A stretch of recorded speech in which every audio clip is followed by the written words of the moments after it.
Hello everyone and welcome to Call It Crits. I'm doing this obligatory hello everyone message because why not? Everyone knows I'm here, there's no one else. Yeah, we're here to play some more games. So, where we last left off, guys, you had made your way to Ashenoke, travelling there to... Well, it was originally to bury Dondon and have Dondon's funeral rites and all that, and that was all done. And then you met with a group of metallic dragons known as the Metallic Order, who, yeah, they were like, acquaintances or friends of Dondon, and they were also there to pay their respects. One of them, who is Alric Pennant, is the cleric, the head cleric of the Temple of Ioun in Ashenoke. Not you guys. You guys know that he's a gold dragon and probably the Whitewoods, but no one else will actually know that he is. He just kind of lives there, just as peacefully as he can really. During your time there, you had an ale named after Garroth. Korvax did some work at the temple, Aylar and Morin did a lot of reading, and I'm guessing Yarn, you will have done a lot of reading as well in your time while you've been there. And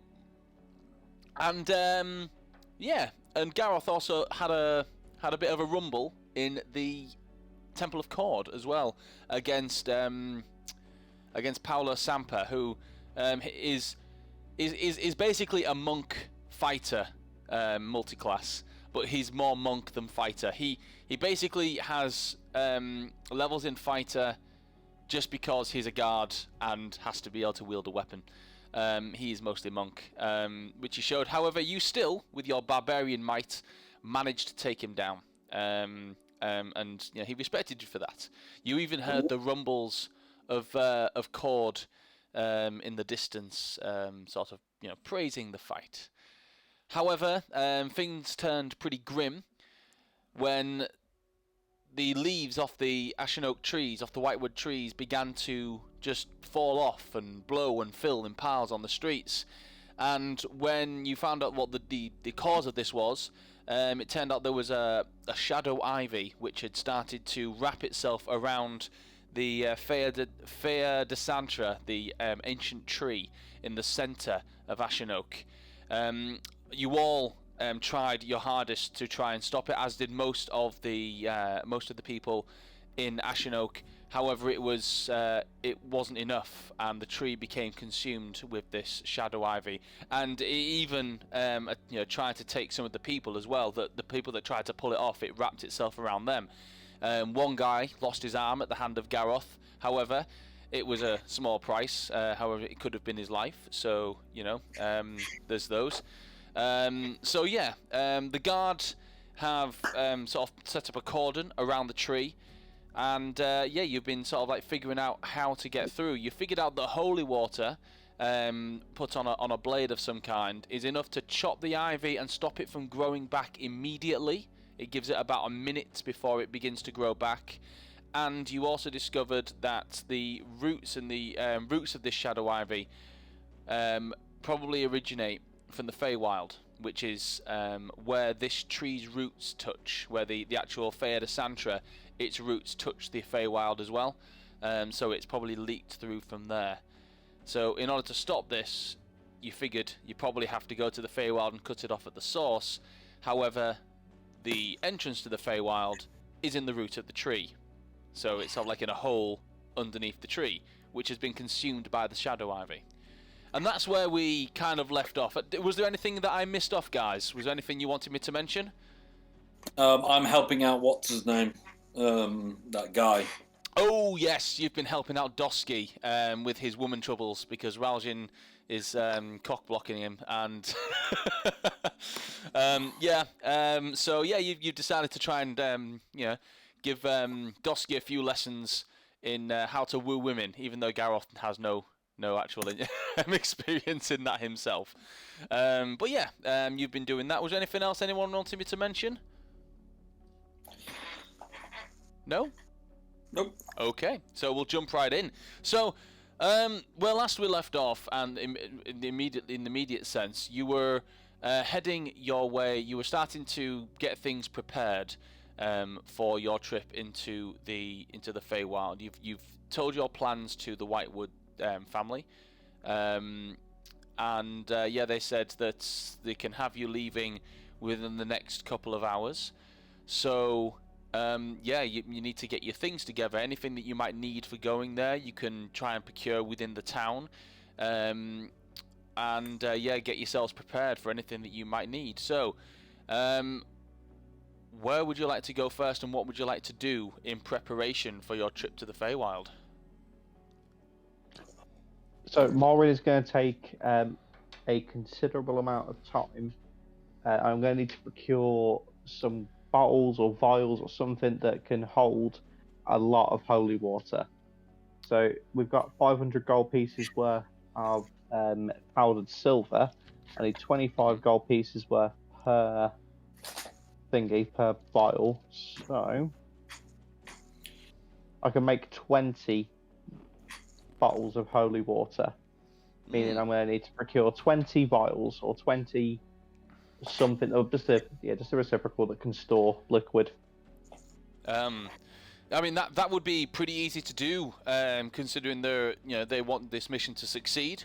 So if you ask around, even if you ask just within the Whitewood estate, they would be absolutely fine with supplying you with enough vials to store your holy water. Also, yeah, I forgot the other little mini detail is you were gifted a bag of holding from Vinveer Windweaver. As he was, he said you can store anything that you need to take with you. You can store in this. He just emptied his bag of holding and gave it to you. So yeah, you've got a bag of holding to put anything that you need in as well. Who would like that, by the way?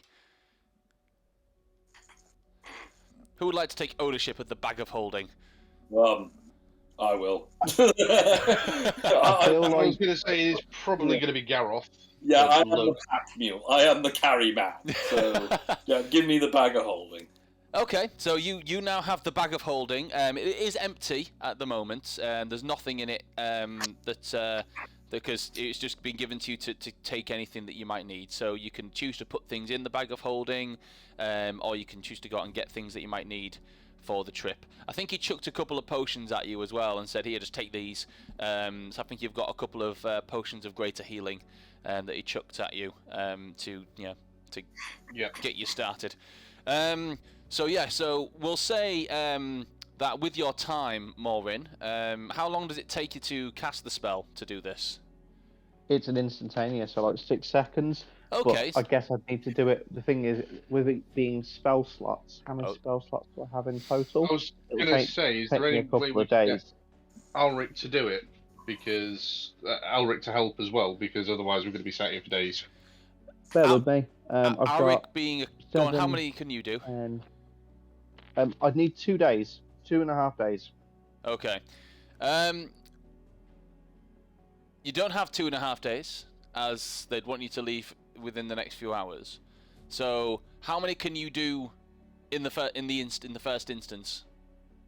10. I can make 10, and then I need a long rest to get all my slots back. Okie dokie. Oh right, so yeah, you'd need a long rest before you do that. Okay. So there's that. I mean, Korvax, you had a suggestion, didn't you? We could always go and ask Alric to see if he could supply us with some. He's a cleric. If someone assists him, would it make it quicker? No, unfortunately not, because it requires a spell slot of first level or higher to be expended for the holy water. So even if you assisted me, I'm still having to burn all my spell slots, and it's not sensible to let a spellcaster go into the Feywild without spell slots. Yeah. So we're probably spending about a day prep, are we? Yeah, I'd need 8 hours to recuperate my spell slots. I could make 10. I mean, we don't need all 25 of them immediately, and in theory, I could craft them in. I only need the powdered water, the powdered silver, and a spell slot, so I could make them in the Feywild as we go. So there is the option of me making them across the span of a rest, but we should probably go in with a couple prepared. You're right. Okay. While that's happening, I am going to take Dosky. I'm spending time. I'm going to take Dosky. I'm grabbing him, and I'm going to teach him how to woo Raujin's sister. Okay. Just before you do that, as you're having the conversation, Maureen, about the holy water, Camden kind of sort of speaks up, as I'm assuming you're still in the room with everyone because you haven't said you're leaving. It just says you can take all the time that you need if you need the time to get the holy water. We don't want to be. We'll keep an eye on the shadow ivy. If it does begin to spread, that might cut our window. But for now, it seems to have stopped growing. So, I guess for now, if you want to take a day to, get your 10 vials and then recuperate before you go, I don't see any sense in not doing that. That would be smartest. And I mean, I'm assuming a passive intelligence. I don't want to metagame, but Malrin will be aware of the temporal differences to the Feywild. Would I be right in thinking that he'd know of the conditions and the differences in the Feywild compared to the material? I'll let you have an intelligence check with advantage because of your Fey touch to see if you do actually know that information. Is it a specific skill or? It would be Arcana, I'll say. Cool. Okay, so this is going to be a high roll, so I get a +8 to Arcana. Give me a second. Nice, that's a 23. Oh wow, yeah. So yeah, you would be right in thinking that Maureen would know that information, even though he's never actually. Has he ever actually officially been to the Feywild? No, but I would say that for fluff reasons more than anything, the Fey touch comes from studying like herbology in such depth, like knowing his flora and fauna, and as a result having a passive connection to the magic from the Feywild. There could even be some Fey ancestry way down in his gene pool, which could have attributed to that. But yes, you would know that there is what's been known as a temporal difference between the Feywild and the material plane. The Feywild time warp, which you don't want to do again. Let's do it. Never mind. No. No one wants to do that again. So yeah, it's there's also with a 23. You'll also know about the memory dysplasia as well that comes with it. So people that go to the Feywild, some people that go and come back, sometimes they're there and they feel like they've been there for days, yet to the outside world they've been there for minutes, or sometimes they feel like they've been there for days, but to the outside world they've been there for years. So there is that chance that going and coming back, there could be that temporal displacement. The memory loss as well. Some people, when going to the Feywild, upon returning, some people forget that they were even there. That all their experiences. And to those people that do remember it, to those people that do remember it, their memory is fuzzy, unless they are Fey touched or they have Elven ancestry, and they're used to it. So, with that 23, Malrin will relay this information to anybody listening, and what I'm going to do is I'm going to procure 20 vials in total. Sorry, no, 25 vials in total.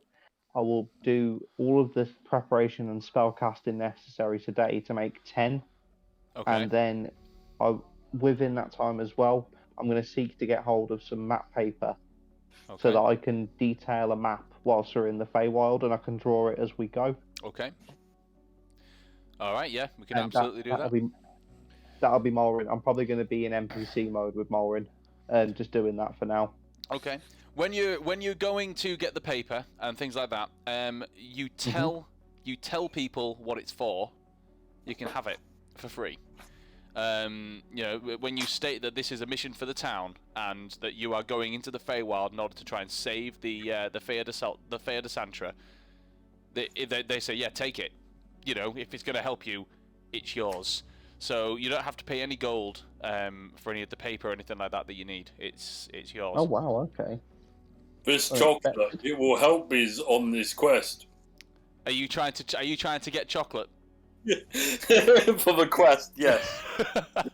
Okay, you go to the local like confectionery shop. It's more like pastries and eclairs and stuff like that, but they do little chocolatey things. And I need all chocolate profiteroles and eclairs. It is for the good of the city, and like we're on a quest to save the tree. Are you one of the heroes that's going to be going in? Aren't Yep. you? Please tell me. What will my wares be able to? How will they be able to help you on your quest? Well, I will need to keep my strength up, which is heavily reliant on chocolate. Am I with Gareth? I mean, surely. You can be if you like. He just responds with, surely, a diet of proteins and carbohydrates to build your strength that would be better than that too, but sugary sweets. Yep, definitely sugary sweets. Give me a persuasion roll. I will have done this near, but because I will have had to have heard this being said around Morlin. Yeah. Okay. 16. Oh wow. Okay. I guess I could give you some treats and snacks for the journey. Just hold on a moment. And he just kind of he goes through some of his cupboards and things and gets a few boxes and packs. Is he out of earshot? Yeah. As he's doing this, he's making quite a bit of clutter and noise. So yeah, he's out of earshot at the moment. Yeah. I will turn to Gareth and I'll sort of symbol to him to lift me up so that he can hear me.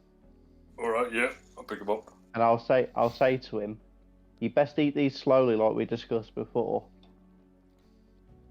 You best not get a sugar rush from all of this. And you'd best say thank you to this nice shopkeeper." Yes, yeah, I will do that. As he comes back up, and I thank you for the chocolate sweet. He hands them back to you. He hands over you a box of like sugary sweets. It's kind of an assortment of muffins and eclairs and just like little chocolate puffins and things like that. And he just says, I hope these will be okay. There's enough. Maybe just take. They might ration them, and they'll last you a couple of days in there, I think. And may the gods be with you. Yep. Court especially. Thank you. And then I'm off.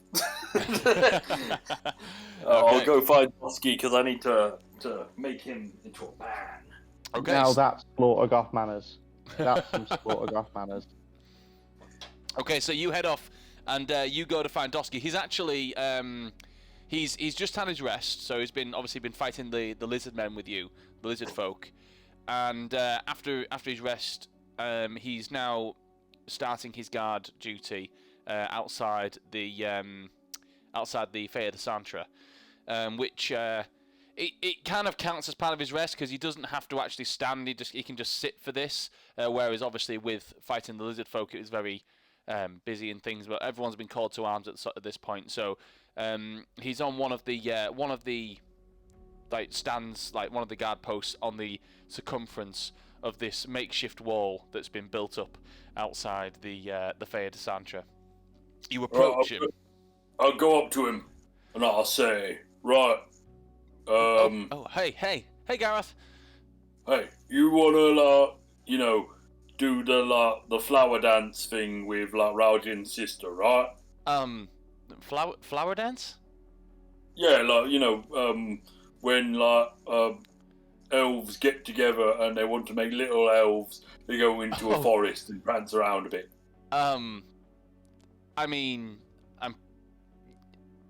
He kind of seems like is like as I guess. You know. Right, brilliant. Are you tired?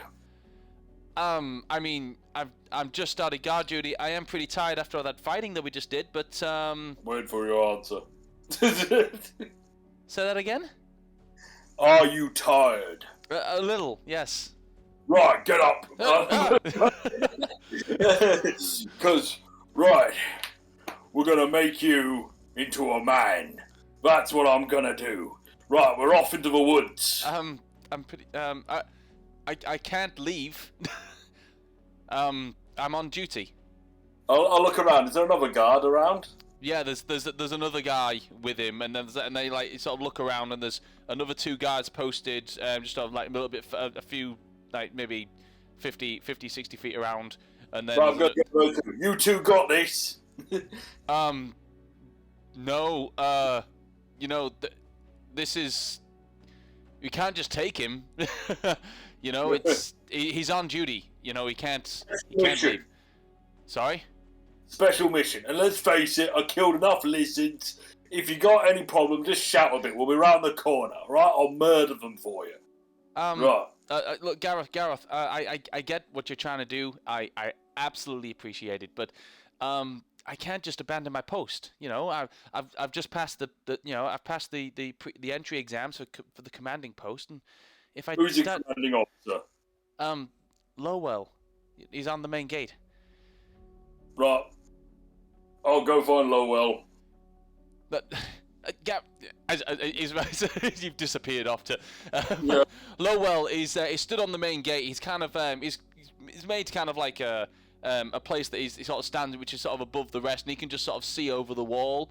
And he's keeping a very close eye on the Feywild de Santra and the vines that are obviously surrounding it, and sort of like he seems to be very vigilant, just watching it. Either he's expecting something to happen, or something to pop out, or something. It looks like he's just very vigilant at the moment. Right, I'll just go to him. Oi, hello. Oh, sorry. Yes, Gareth, isn't it? Yeah.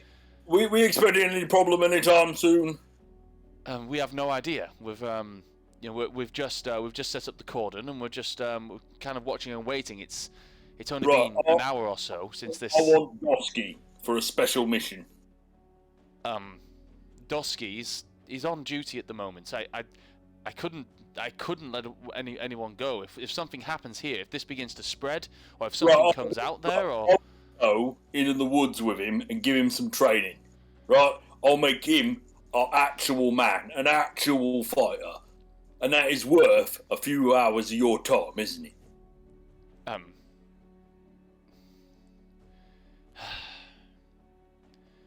Fine. All right. You can have him for, I don't know, 30 minutes. No more. I need him back on his post. He kind of whistles to another guard that's just kind of walking off. He's got like a tray in his hand that's got some like vegetables and a bit of meat on it. He goes, "Hey, Steger." He's like, "Yeah." He's like, "You on duty, Dosky's post." He's like, "Oh, come on." He's like, "Take your food with you." He's like, bloody Dosky. Right, I'm going back to Dosky's and right, got you half an hour. Let's go. We gotta do this quick. What? Where are we going?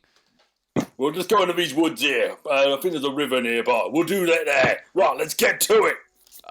Okay. You see, as he walks away, he kind of turns his head and looks towards the other guard that's on the post, and then Steger, who's just sort of making his way up with a really cross look on his face, like, "You fucker." It just kind of like he kind of has this look of like almost fear on his face, but he goes with you because you're the big green orc that murdered the huge all the lizard folk, and he doesn't want to argue with that. It's like where exactly are we going, and what are we doing? I find probably in the woods somewhere. I've got a spare axe, probably a hand axe. I'm gonna get him to start chopping some wood, but before I do that. This is what I've been waiting for. I want to inspire him. And I'm going to say, we're going to get you to be a man. and we're going to get you to actually talk to Raujin's sister and do stuff. I mean, right. I don't know if you've noticed, but I'm actually pretty good at talking to Relan. We're really good friends. I'm going to slap him across the head. Ow! Right, you're not good at standing up to Raujin, are you? Right, so let's get down to business to defeat Raujin. Are you seriously Mulanin? I And dear Disney, please be aware that our good friend Gareth is not aware through his intelligence 6 of a copyright claim.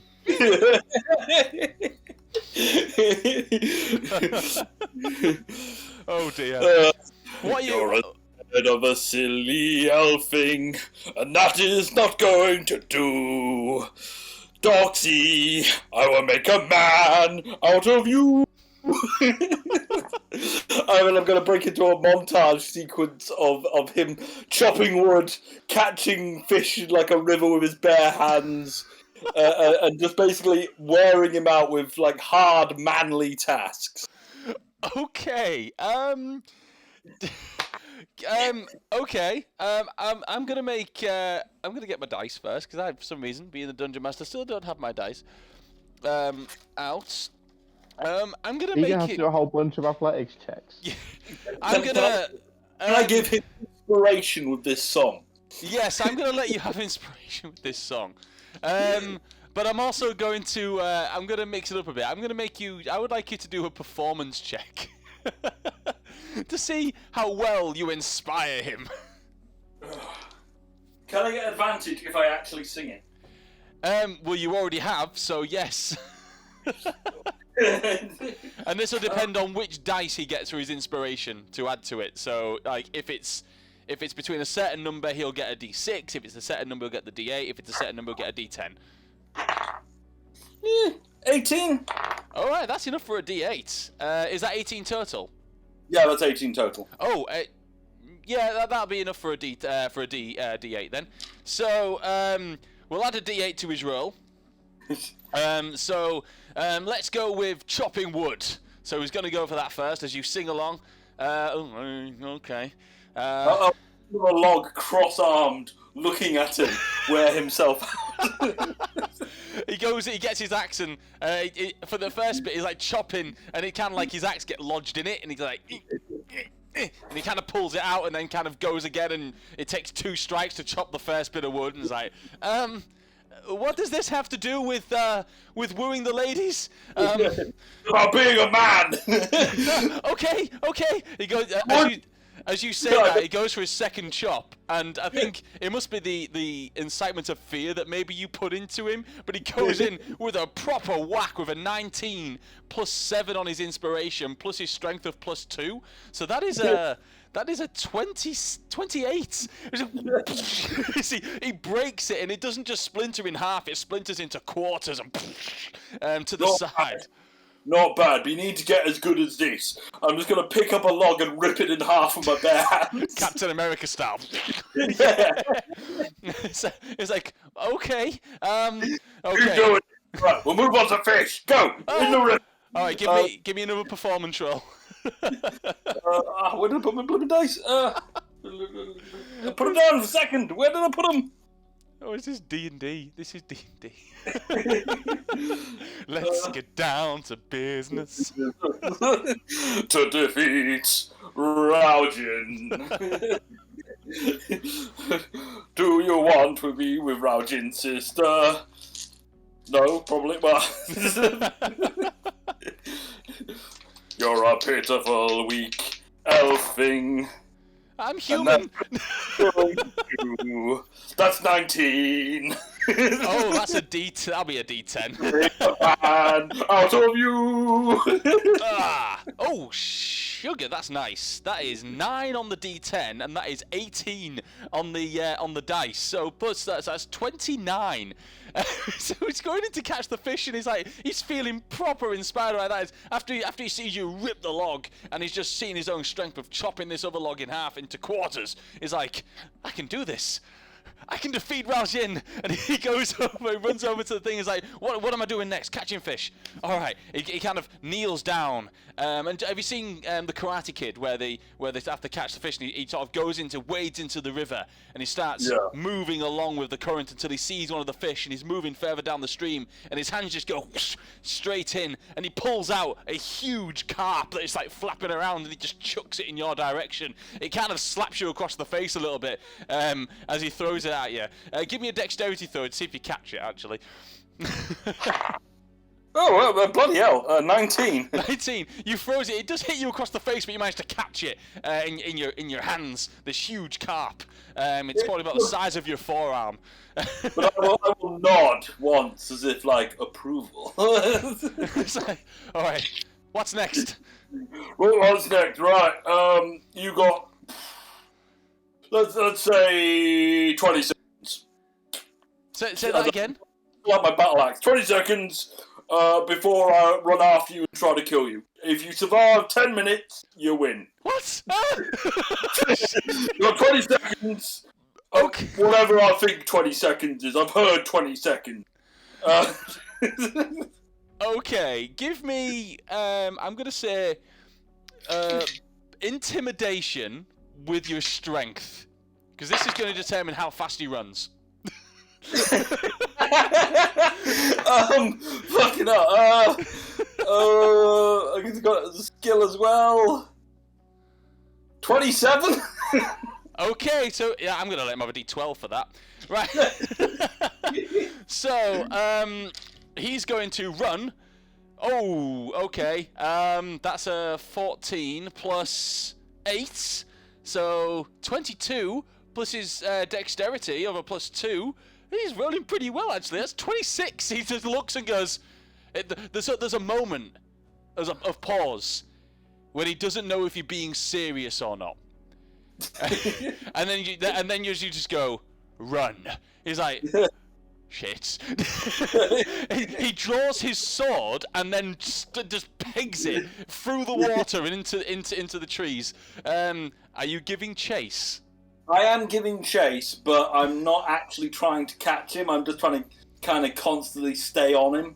Okay. So that he's constantly running and afraid. Okay, well, he's going to have a 20-second head start, or what you believe to be 20 seconds, so give me an intelligence check. That's an 8 on dice, so that's a 6. Okay, you count to 5. I wait till he's a reasonable distance away. I go, yeah, that's 20 seconds. Okay, as you begin to chase him, you've still kind of got a bead on him, but he knows these woods better than you do. The only problem is they are dying trees, but the way that things are at the moment, you've got kind of like dead autumn trees and lots of brown decaying leaves on the ground. So it's kind of like piles of leaves, like hundreds and thousands of them, unnaturally so, very dry, very dead. He's kind of wading through those as he's running.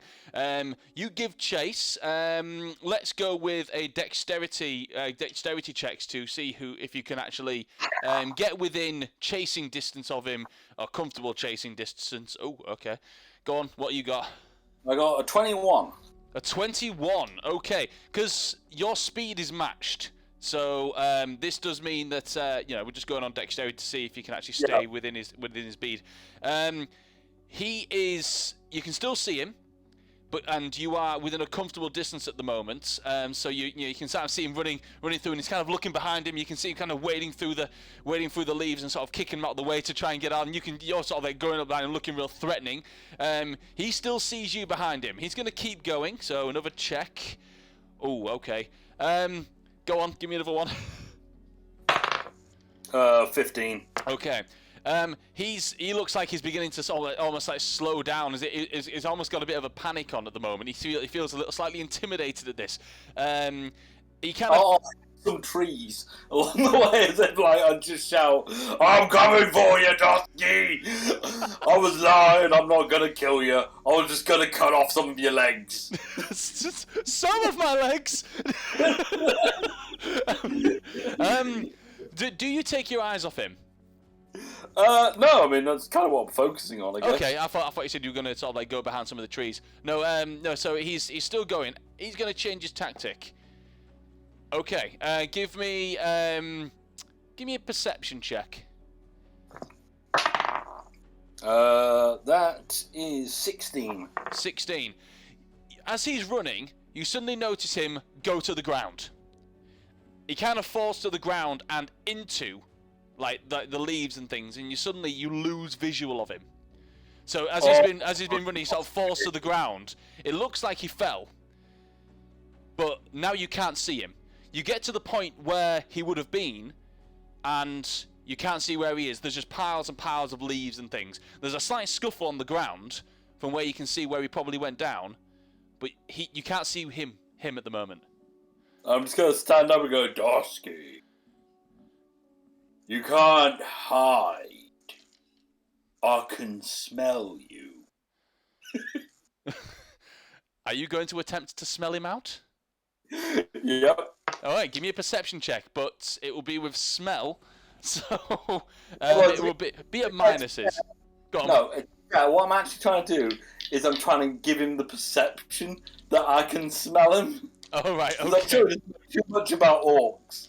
So, I'm actually trying to deceive him. Okay, give me a deception check then. To make him panic. 14. 14. Okay, things stay slightly quiet.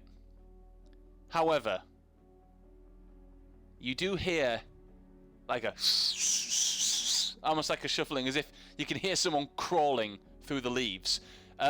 It's coming from the left side of you, about 20 feet in that direction. I'll move in that direction. Okay. He failed his he got a natural 1 on his stealth check. He was not getting out of that. So he's like crawling through, and it's like you can quite clearly see now the leaves being sort of pushed from side to side. You start moving in that direction. Are you trying to approach him stealthily, or are you approaching him threateningly? I want to stealth on him. Do I get a rough approximation of sort of where he is? Oh yeah, you know exactly where he is. I know exactly where he is. Yeah, he got a natural 1 in his stealth check. You can quite clearly see where he is. You can't see him, but you can see the leaves that he's crawling under. How far away is he? I mean, with your movement, you can get up to him if you wish. So you can be anywhere within 30 to 5 feet of him if you like. Well, I want to be within about 10 feet of him. Okay. And using the chain and my axe, I'm just going to throw my axe, not to hit him, but to like bury it to like right next to his head or something. All right. He is under the leaves, so I'll say that just. I'll give a nice safe distance. So I'm not. All right. Okay. So straight roll then. Not the best. Yeah. What did you roll? Natural 1. Oh shit. Okay. I'm gonna show Twitch the dice that I'm gonna roll now. I've got a body dice. So basically, I'm gonna roll this, and that will decide what part of Dosky's body you hit. Awful. Please don't be head. Okay, that is his left leg. So you throw the axe, it goes ding, and you hear from the leaves. It's you hit my leg, and you just see the leaves sort of push aside, and he sits up in the leaves, and you can see him like, and he lifts up his hands, and there's blood on his hands. He's like, what did you do that for? I shot him. What? Okay, he's going to he's seeing you attacking him, so he's going to attack back. So I'm going to say roll for initiative in this, because he's generally he's scared of what's going on now. I'm going to do something odd. I'm choosing to let him go first. Okay, all right. So he's gonna He's going to attack then. So as he does that, he sees you coming towards him. The axe, obviously, you've kind of pulled back towards you. He grabs his sword and he's going to make a strike at you. That is 16, 17, 18, 19, 21 to hit. He hits. Yeah. So you take. Wait, hang on. Short sword is D8. Hang on. The D6 short sword. Is it? Oh no, it's a long sword. I do apologise. It's a long sword. Yeah. Sorry, it's a D8 long sword. Alright, so that is 8, 9, 10 points of slashing damage across your chest. He then points his sword out, readying for his second attack, and he says, "What are you doing? This. He kind of goes to pull himself up to his so he moves himself from prone onto his feet, and he's like, "Don't make me. I will take you down." I'll pick up my axe. And I'll go to Dosky. I'm gonna kill you now. I'm gonna kill you. All right, he's going for his second attack. Yeah. I'll 18. Full defense. I'll try and block. Okay, so well, you have to use your action to block on your turn. So I had an action because he had his turn. no, he has multi-attack, so he's just going for his second attack. So it's that's an 18 to hit. That's still it. So you take 7 points of damage as he slashes you, and then he's going to move. I mean, you are in. No, you said you're in 10 feet, so you're not within striking distance. He's going to then move 15 feet back or hobble, so he's actually going to do 10 feet back. I'm going to say he's at disadvantage 5 feet of his movement. So he's going to move 10 feet backwards away from you, but sword out at the ready. I'm just gonna full defense, but I'll be walking up and "You've seen me slaughter those lizard men, Dosky. You really think you stand a chance against me? Come on, die with a bit of honor." And I'll stand there and shout, provoking him to attack. Okay, it's just like, what exactly does this prove, man? You're one of the good guys. You can stop this now. You can just say this is an accident. If you want to get back home, you've got to kill me. Come on. Yeah, he's going to go where he's most deadly then. So he's going to take another 30 feet move backwards, but as he's doing so, he's going to get his bow out and he's going to take 2 shots at you. Oh, no, that's a 2. So even with his bonuses, that's going to miss you. The first one, he kind of cockles as he does it, and this arrow flies past your head. It's like, goes for his second shot. Oh, that's better. Natural 20. So this one hits you dead in the chest.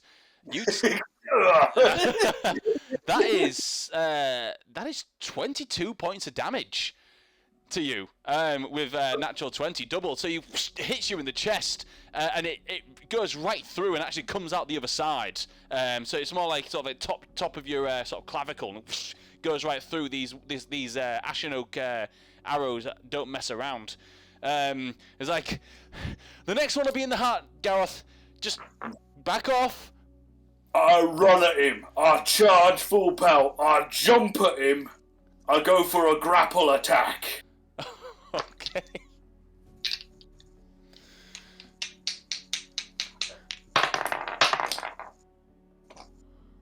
Okay, is 21 gonna hit? Yeah, 21's gonna hit, yeah. I'll grab him, I'll throw him to the floor, and then I'll take my 2 fingers in my hand, and I go, nip, and nip his nose. What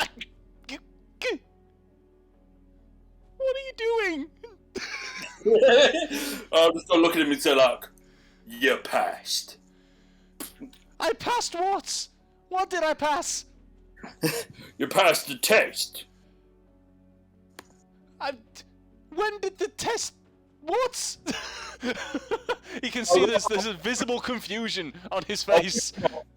I'll just say, you just stood up to a berserk half-orc who was bleeding and could have easily killed you. If you can stand up to that, you can stand up to fucking Rauchi. Now, next time he fucking gets in your way, you tell him to go fuck himself. I mean, maybe not in those words, but you know, I guess I could be a little bit more mannish. You know, I could maybe tell him that, yeah, I like Relan. You know, every time I see her, you know, it kind of makes my heart flutter. And you know, she's beautiful. And you know, I know that they look the same and they're twins, and that's kind of weird. But you know, I think she likes me too, Gareth. I think she does, and I think you should do that. And next time, Rao Jin, next time, like, you meet Rao Jin, right? Let's roleplay it a bit, right?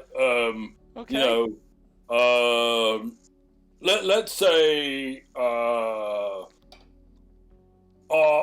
will be Rao Jin, and you're going to see his sister. So I'll stand in the way and I'll like push him and go like, I am Rao Jin. I am an elf. I like to use bows and shit. I don't like that you are going to see my sister now. I'm going to be all flouncy and rich and say that you can't see her. Is this where I say, hang on, he's gonna go do a performance here. Not so good. Raljin, I like Relan, and you can't stop me from spending time with her? Not bad. I think it needs work. How about this different way, right? You be Raljin and I'll be you, right?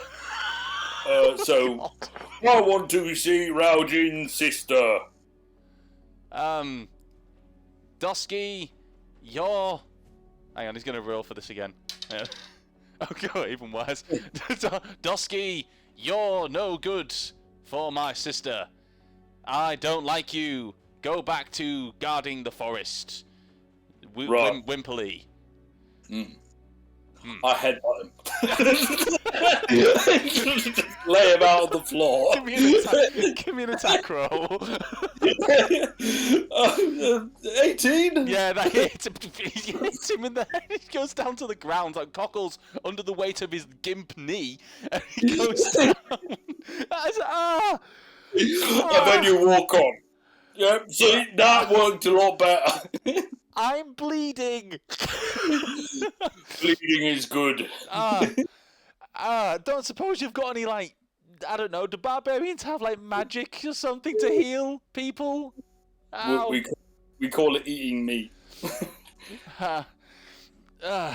Look, I'll try and do what you say, but, you know, maybe give me some time to practice some of these. Head back. Yeah. I'll pick you up. Come on, we'll take you back. You're now, man. You should probably get a tattoo. What? And we'll cut from there, I think. So you guys head back to you should probably get a tattoo. We'll cut from there, and you guys are heading back towards the guard post where he's supposed to be doing guard, now with a broken nose and a bloody chopped leg. Right, guys, I hope you guys found that as entertaining to watch or to listen to. So, are you guys okay if we go to a quick 10-minute break and come back at 8, and we'll come back with the next part of the story? Yeah, that's fine. Is that alright? Sorry about that, guys. I know that was very much Gareth and Dosky bit, but interesting. Right, so we'll do a 10-minute break. We'll come back, get yourself some tea, go to toilet, and then we'll continue with the story. But I think Gareth will be quiet for a bit. That was fun, though. That's fun. All right, guys. I'll see you in about 10 minutes for more fun, and we'll get the story going. I'm looking forward to getting to the Feywild today. All right, see you soon, guys. We get a break.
And welcome back, or to all the viewers that we have. We have actually had 2 people talk in the chat, but I think they're advertising something.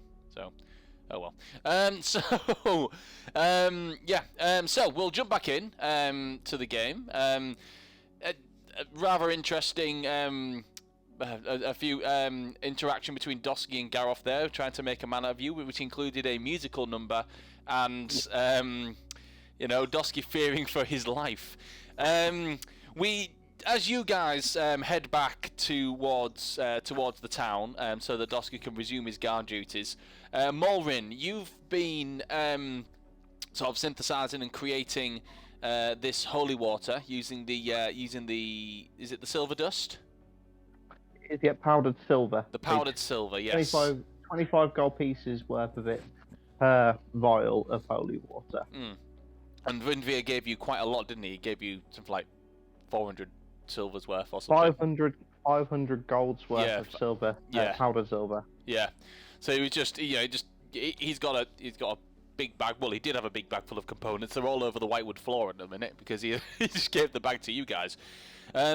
So we'll say in this time, you will have burnt all of your spell slots in order to create your, was it 10 vials? Yeah, so I've got 10 total spell slots at the moment. Okie dokie. So yeah, so we'll say that you've, if that's what you wish to do, you can say that in this time, you've spent all of your spell slots and you've done that. So yeah, I mean it's getting towards time-wise, sort of like dusk time, and so that it's been quite a long day. There's quite a lot of fires now that have been sort of lit around the Feywild de Santra in preparation for nightfall, and it doesn't look like any of the guards are going to be going to sleep anytime soon. In fact, the town itself seems in a little bit of upset at the moment with everything that's going on. You've got during this time, a lot of the townsfolk have been sort of like doing their bit to clear up the leaves. So the streets and everything have started to be clear. They've got carts and things that they've been sort of like shoveling piles upon piles of leaves onto, and they've actually been using some of these leaves for some of the fires, just using them as to burn. It's probably one of the best ways to get rid of them. So using them as fuel for the fire, just to keep things lit up. And darkness does begin to sort of like descend. As it does, and you look upon the Feywild de Santra and the blood needle, the blood-tipped shadow ivy that surrounds it, there is an eerie darkness about it. So almost like the leaves, of the shadow ivy, the blackness of them is as the night comes, they become more black, and it's almost like the space that they occupy isn't there. So it's so black. Have you ever seen like true black before? Yeah, I know what you mean. Yeah, where it just absorbs no light. So it absorbs all the light, if you know what I mean. So it's true black. So the blood tips on them have almost a glimmer to them, of like a red glimmer, which sort of sparkles like red stars on a black canvas sky. And it's eerie as it just sits there and encompasses. And the darker the evening gets, the more ominous this visage looks. Phil, during the day. Oh, sorry, go on. I was just going to ask, can Malrin make some like an Arcana or a Nature check to monitor and observe, like that's the same word, monitor and assess what the deal is with these vines, like to track my own knowledge and try and pull something about it from the depths of my memory. Okay. You can certainly, give me an Arcana check, if you wish. 16 on the dice plus 8 from my Arcana. That's 24. 22. 24. 8, 16, oh yeah, plus... sorry, yeah, 24. Yeah, nice. Sorry, my math bad. So yeah, there is certainly something magical about these, and well, I say magical, more unnatural about them. Their place of origin, obviously, is the Feywild. and it's that shadow, that darkness about it. The Feywild, isn't a place of it's not just a place of fairies and sunshine. It does have its dangers as well, and this is one of the indigenous plants to there, and one that once it consumes and takes over an area, it can be very hard to get rid of. Even with your roll of 24, you don't know how you can rid this of this. It's not knowledge that you have had access to, just because from what you've read up on it, you've just read up on that there are areas within the Feywild, and some on the Prime Material plane, but very rare, and only in cases where the Feywild has leaked into the Prime Material plane through gateways such as this. That no one's actually ever tried to get rid of it. It just kind of grows in its stead, and once it gets to a point where it's consumed what it needs, then it stops growing. So at the moment, the tree, which you can sort of still see, almost like a skeleton within this the pure whiteness of the tree, which reflects the light, is almost like a beaming skeleton within this dark red starry sky of these vines, this ivy, and so you can tell the tree is still alive, but it's being consumed by this. And once it has been, then the ivy will just stay there, and it won't continue to grow unless something attacks it and forces it to grow outwards and so on and so forth. That's kind of what it does. Its way of defending itself is to expand its area, if you know what I mean. Okay. So at the moment, for now, because you've just never had access to that knowledge, you don't know how to get rid of this.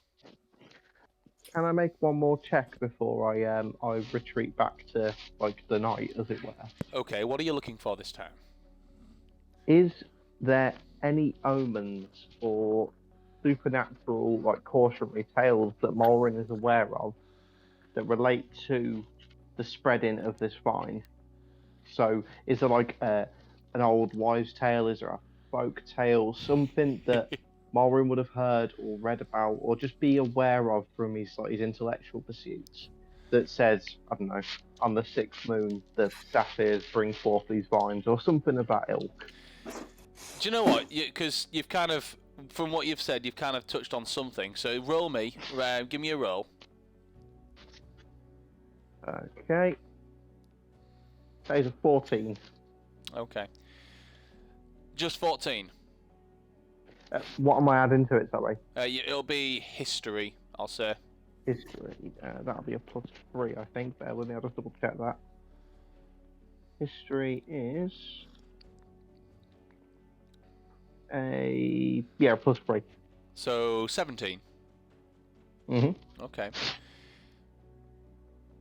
From what you gather, a lot of the pictures, it's not from what you've read, but from the illustrations of this that you will have seen when you really think back in your memory of your reading on this, from when you've ever read about this, when it's just sort of been like a passing thing, because you've never ever actually distinctly looked this stuff up before, apart from here, but you didn't find that much information on it. But in your past reading, and the illustrations that you've come across, all of them show a full moon on a pitch black sky. Specifically, a large full moon. And when you look up at the sky tonight, as the moon does begin to crest over the now dying Whitewood Forest, it is, you see two moons actually. You see a crescent moon, which is basically like a fingernail on the sky of the distant moon in the distance. But you also see the nigh moon, which is the closer moon, which is on its second day, just after having a full moon. So the full moon was the evening of Dondon's funeral.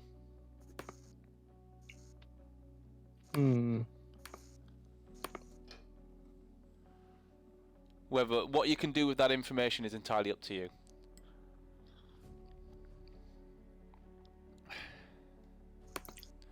I'm gonna have to have a think about that. Is there anything else anybody wants to do before? I mean, because the evening's sort of coming to a close now.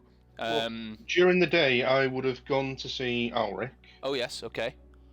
And I would have asked him. I mean, I'm quite happy for you to skip things for brevity, just to speed things up. We'll see what we got. What you got for me?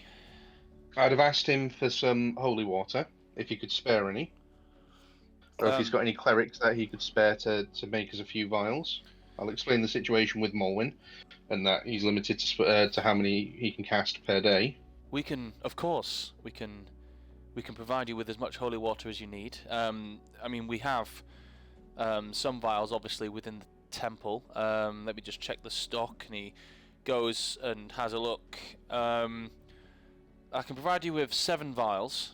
That is everything that we have, usually for anointments and such things and ceremonies. But at the moment, I think your need is greater. For now, I can always create more. So he gives you 7 vials of holy water. I'll thank him profusely for that. Is there anything else I can do? Just some knowledge. Is there an alchemist or a... I'm going to just kind of lean in and be a bit hushed with it. I might need to replenish some of my less than savoury supplies, and I'm just going to hold out one of my vials of poison. Is there anyone in town who deals with any of this type of stuff? I really don't want to go into the Feywild unprepared. So I'm specifically looking for... I'm going to be showing him the quick poison. What was it? It was the poison of...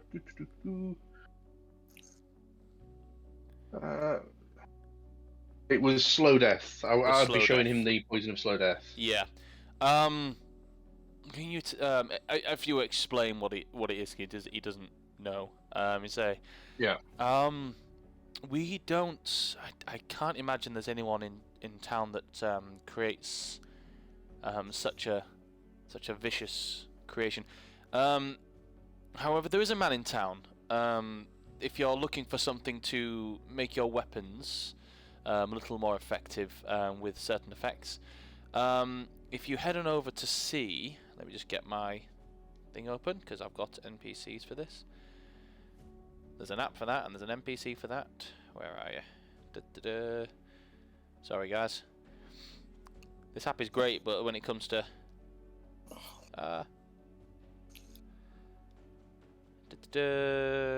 Commonwealth, Ashen Oak, Potion Store. Okay. If you head on over to, there's a place called the Dizzy Sphere, and the owner there is Azak, and Azak is very good at creating certain. I think of them as poisons, but they're more things of certain effects. There's one that he creates for the hunters when they go out, and it's there's 2 specifically. One that's called the Mercy, which provides our hunters with that that quicker kill. It's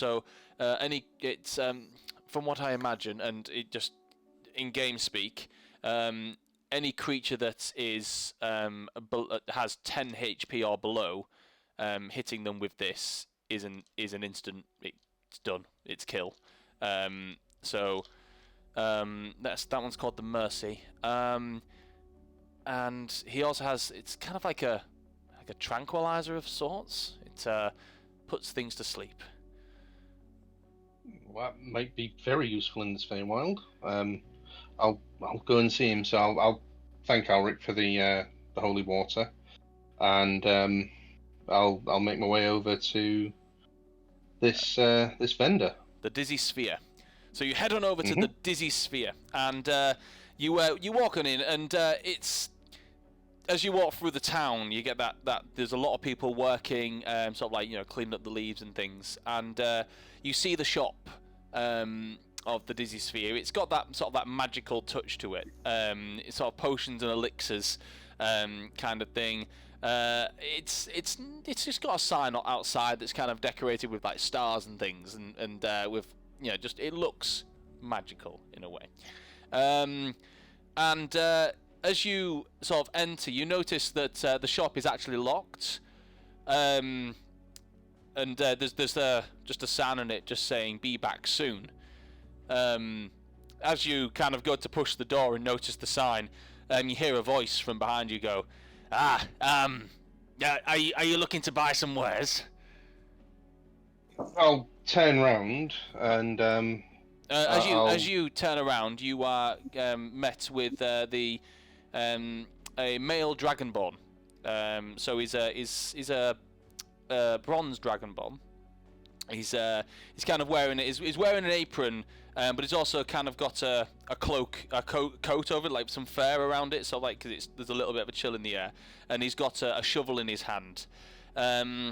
He's also got like a type of hat that kind of covers over the horns over his ears, and you can see that he's obviously been working out outside, shoveling the leaves and things with everyone else.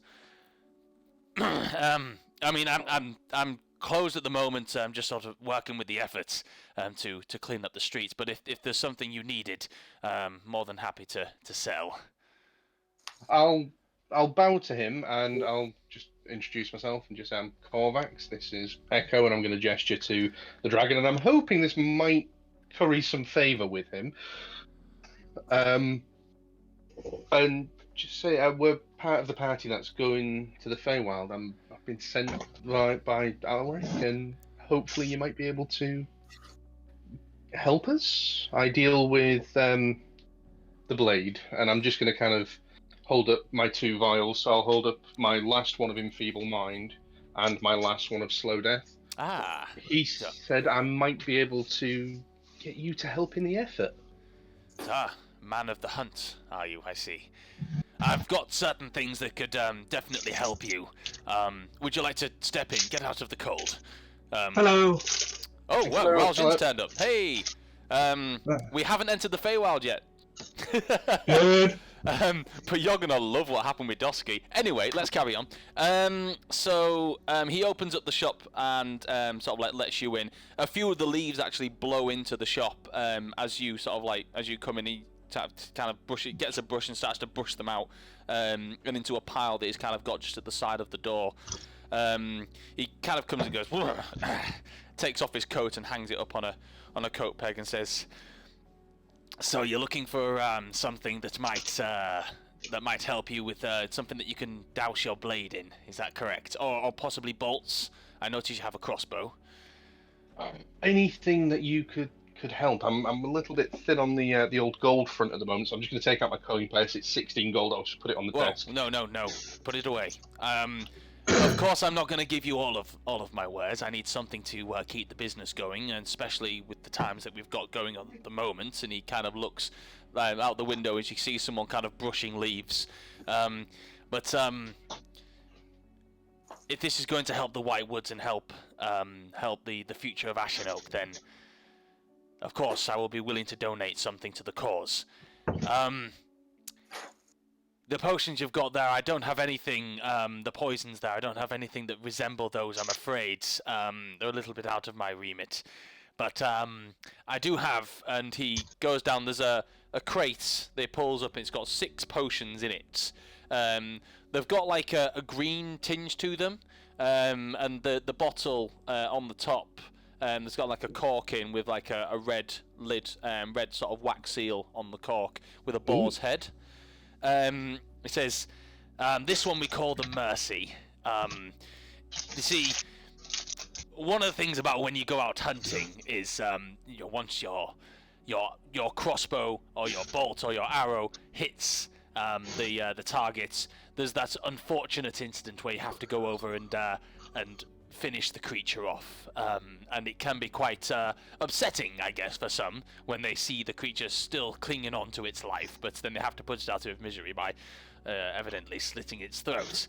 But the Mercy, it's a very fast-acting poison, I guess you can call it, and weaker creatures, or creatures that are weaker at the point of being hit with this this particular substance, it's enough to kill them instantly. So it takes away that unfortunate the unfortunate side effect of having to go over and slit the creature's throats. There's also absolutely no side effects that leak into the meat. There were within the first few sort of like what's the word I'm looking for? Potions that I made, the first few tries. But this one is completely free of any side effects if you wish to eat anything that you kill with it. Sorry, I'm losing my voice. So I can give you 2 bottles of these.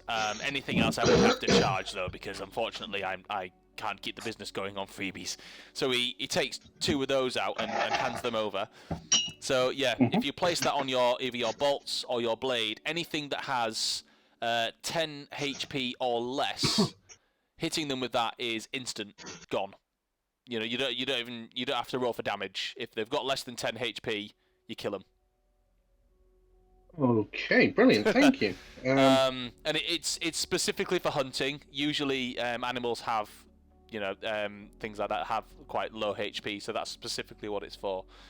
The other one that I do have for weaponry would be my tranquilizers, which is very similar, except it puts creatures to sleep. We use it to herd bears and things and larger creatures that might find themselves wandering a little bit too close to the town. So we shoot them, we put them to sleep, and then we transport them elsewhere, so that they don't endanger the townsfolk. This is it. Then it pulls them out, and there's it's a similar bottle, or sort of like vial, with a blue seal on the top with just a couple of Zs on the top. Okay. Hit a creature with this, and in game speak, they have to make a Constitution saving throw of 16, DC 16. If they fail, then they fall asleep. Oh, brilliant. And how many is that have I got, Phil? 2 of those. 2 times vial of sleep, is it? Yeah, it's tranquilizer. Tranquilizer poison, and then it'd be the mercy poison. Brilliant. Well, in that case, I'll thank him profusely. Is there anything else I can supply towards the efforts? I could free up a couple of potions that for healing purposes, if you wish. That would be greatly appreciated if you could. Of course. He goes over and takes 2 greater healing potions, and hands those to you. I've got 4. Brilliant. I hope these can be of help. And maybe once all of this is over, you could come and purchase some. If you wish to have some more, I do have plenty, but I would have to charge. No, I understand. I'll let the rest of the party come and know what your contributions are. So thank you very much. No problem. And then I'll go back to the temple. I'll spend a couple of hours praying, and then when it gets to dark, I'll head back to the estate. Okay. Just before you leave, he says, "We're all counting on you, so good luck." And you head back. Okay. So we've had Malrin's done something. We've had Yarn. Elar, is there anything that you wanted to take care of in this time? Well, I want to just help out where I possibly can, and basically when it's downtime, I'm reading that book from the library, all about Melora, and getting my head around that because that's his new passion. But if Malrin needs any help, or if anyone else needs any help or anything, I'm just happy to sort of help out wherever. Okay. So as you read the book of Melora, I'll give a little bit that you might sort of like understand from this. So hang on a second. So I've actually been doing a bit of reading separate to this as well. It was quite interesting. Have you been doing? Have you been doing some reading? Oh, that's good, because that's where I would go to for most of my information on it, because it is very similar. So like, so it's the goddess of nature, wilderness, and the sea. Melora is often worshipped by elves, and as well as hunters and rangers. So she is the antithesis of Erithis. One thing you'll know about sort of from that is that Erithis is revered within an era as one of the higher deities. So Erithis is the god of civilization. So the humans they revere Erithis, and there's within the sort of like within the pantheon, and it's sort of like widely believed that when by the druids specifically, and people within the Commonwealth, it's widely believed that when the humans came over from Lupercalia and started making settlements within an era, within Accalia, and started building an era, that was sort of like the Pantheon's equivalency of Erithis getting too big for his boots and Erithis and Melora having a fallout. And so it used to be a case of Erithis and Melora had quite a harmonious relationship. A lot of them would say that they were in a relationship, but since the humans settled and started to spread the civilization vastly across the continent of Illyria, that's kind of seen as Erithis taking advantage of Melora, and that's why Melora is no longer revered within like an era as a whole, because they believe, it's Melora is sort of seen as a goddess scorned. Her lands has been like taken over and taken advantage of, and she blames the worshippers of Erithis for this. And that's something that you would read up on, and you would find sort of like in the history of that, especially when looking within that. So yeah, that's a little bit of information there.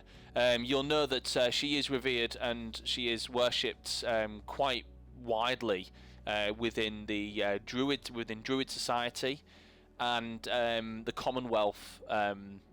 Within the Commonwealth, she is still worshipped quite widely. Anywhere where there is a lot of nature that is looked after and respected is where Melora reigns. So that's what you kind of glean from your reading. Thus far, that's world specific. So very good. Yeah, is there anything else you wanted to do?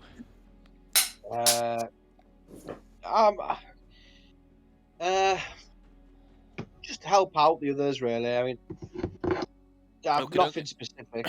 Okay. I mean, you could also help with that, like doing the clear up of the leaves and things, if you like. Do a bit of that, or you could even offer Lowell some time on guard if you wanted. There's plenty that you can do. Yeah, so you make yourself useful. I know that you're staying quiet, Jan, Andy, but is there anything you wanted to do? Could I do some more research on my papers that I have? Okay, yeah, absolutely. Give me intelligence roll. See what you can ascertain, and I'll grab my notes. That comes out at 21. 21, right, just so that I don't waste too much time, can you just tell me what I've told you so far? Certainly, give me 1 second, let me just get my notes up. Okie dokie. Alright, so I remember saying that the phrase that you managed to read was, "In my mind's eye, beauty is the key." The beauty is the key. And you were able to find out that the last place that the item that you are looking for was... hang on. Oh, get my map. If I can get it without dropping it. There we go. Was near Westera, what is now the town of Westera. Okay, yeah, that's what for you too. Yeah. Did I write down the mount? Did I tell you the name of the mountain range? Emerald Peaks. The Emerald Peaks. That's it. Yeah. But from what you gather, it seems to move. And the last, but actually, yeah, you weren't able to ascertain where it was before then. Unless I did. I didn't tell you where it was before then, did I? No. Because you didn't roll high enough. So,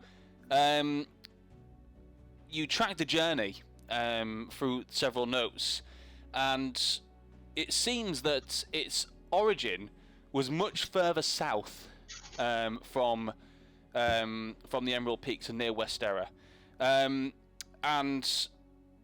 with the roll of 21, you're probably able to ascertain that its origin was somewhere in a place called the Esmond Domain, which on the map is you've actually got a copy of the map, haven't you?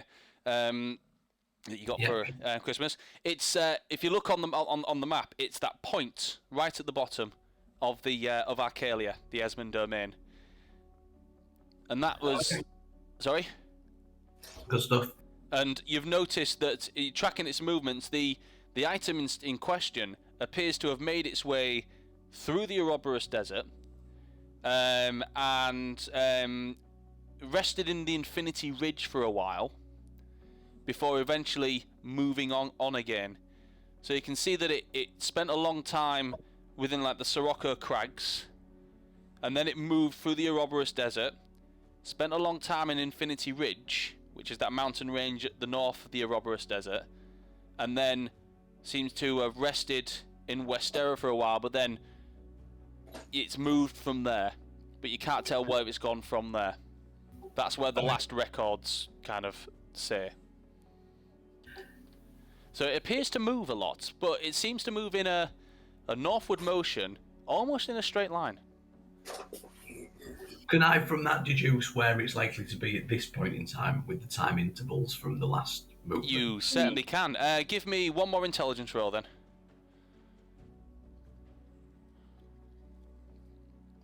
That's 14. It's enough. It beat the threshold that I'd had in my mind. You can kind of guess, and you can kind of guess from when it was, because it was I think it was some quarter of a millennia ago that it was last recorded in Westera, and it was sort of last recorded and leaving there. That it would probably somewhere within the Knockabacka Mountains at this point. And you can kind of deduce that by noting that it seems to stop at mountain ranges.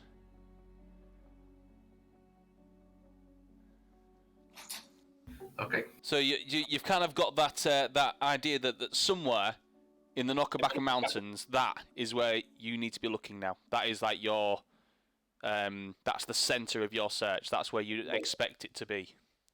Okay. Is that all right? Yeah, brilliant. Excellent, fantastic. Okay, so one more thing before we obviously jump in. Raljin, is there anything you wanted to be doing whilst all this is going on? What have I missed? Nothing that affects your character. So, Okay. So the last thing that happened is you all had this conversation with your dad and your mum and Vinveer and Coda, and then you all went off to sort of do your own thing. So from your point of view, from Raljin's point of view, everyone's sort of gone off. And I think Morvin said he was going to go produce some more holy water, and Korvac specifically said he was heading to the Temple of Iron to speak to Alaric. Garroth, did you voice what Garroth was going to do? No, I wouldn't have told Raljin. No, so you just disappeared. Garroth just went off to do some things. Is there anything that Raljin would be doing in this time? Oh, Mike, you dick. Yeah. First thing, I would collect my 20 platinum that I won. Oh yeah, betting on of Gareth. course. Yeah, you can collect your 20 platinum. And then I would like to take the opportunity while I have it to buy, because I don't think.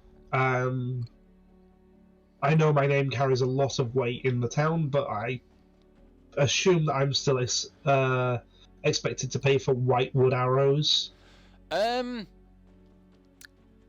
For this, because it's specifically for your journey, I'm going to say that you can have a quiver of 25 for free, Okay.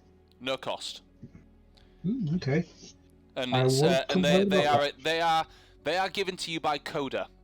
Coda gives them to you, and he specifically says these ones pack a bit of an extra punch, +1 ammunition. Okay, good. So just when you make sure your aim is true with these. Also, give these and this if you can, because I can't find him anywhere. Someone said he was out working, but he seems to be busy doing something. Could you give this, and he hands you a whitewood bow, same as the first one you had before it got changed, and these, another 25 +1 arrows. Could you give those to your friend Aylar when you see him? I absolutely will.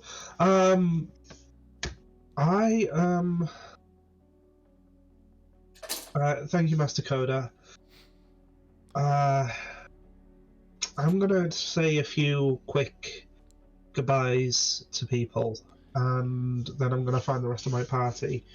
Well, from what I've gathered, from the information that I've been able to ascertain from talking around, that I think you're giving your preparations, and you are going to be heading off come morning once your party is rested.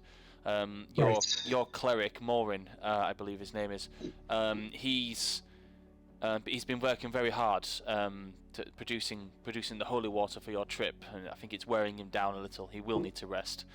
Okay. And as much as your barbarian wouldn't want to admit, he did take somewhat of a beating during that fight, and he might want to rest as well. So it might be better not going into the Feywild with your cleric and your hard hitter, a little run down. I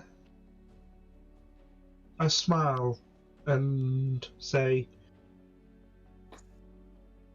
if anyone wants me, I'll be in the kitchen. And I go off to the kitchen, and I start preparing Ashen stew, which is basically stew made, a regular stew, but the herbs in it grow exclusively in the Ashen Oak forest. Okay, interesting. This will be something that you've cooked quite a lot before. Yeah. So I'm not going to make you roll for it. It'll be purely, instinctual. Yeah.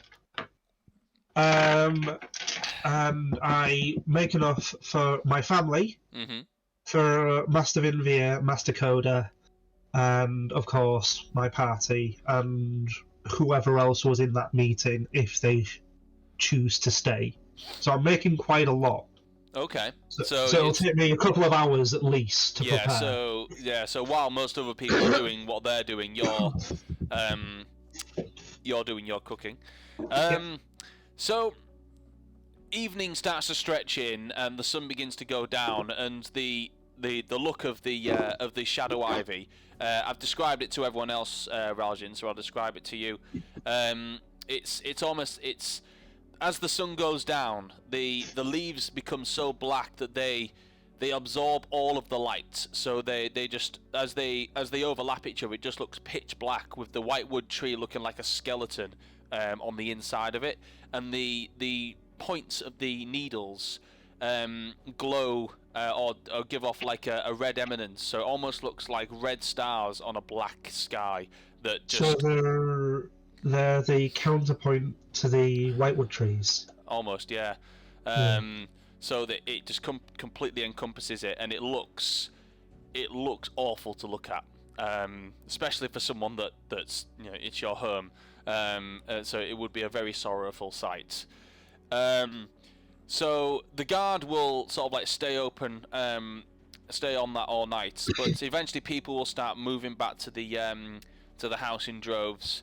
I'm assuming, Korvax, you said that you were heading back there. Jan has probably stayed there to do most of his reading and research. Morven, you'll be probably heading back to the house. And yeah, I will be. And Aylar, once you've done all yours, you probably head back, and you all sort of like, you know, gets sort of like walking through the door, and as you walk in, there is it's a big house, but there is a smell that sort of an aroma that fills the air. It's got that have you ever walked home when someone's making a nice stew, and that those smells come and hit the herbs, the stock. And that aroma just kind of fills your nose, and it's just an amalgamation of flavors that just for all the work you guys have been doing recently, it's a very welcome aroma. And out of the kitchen, you see Raljin walking through, sort of making his way through from kitchen to dining area with a big gumbo pot. With I'm assuming like with gloves on to carry it, and you see sort of like everyone sort of like, I'll say for thematics, you're all sort of coming back at the same time, and you see Raljin sort of walking through with this big gumbo pot, and you see the rest of the party walking through the door, looking haggard and hungry. I've prepared dinner for us all. The table's been set. The rice is already prepared. Bowls are all out.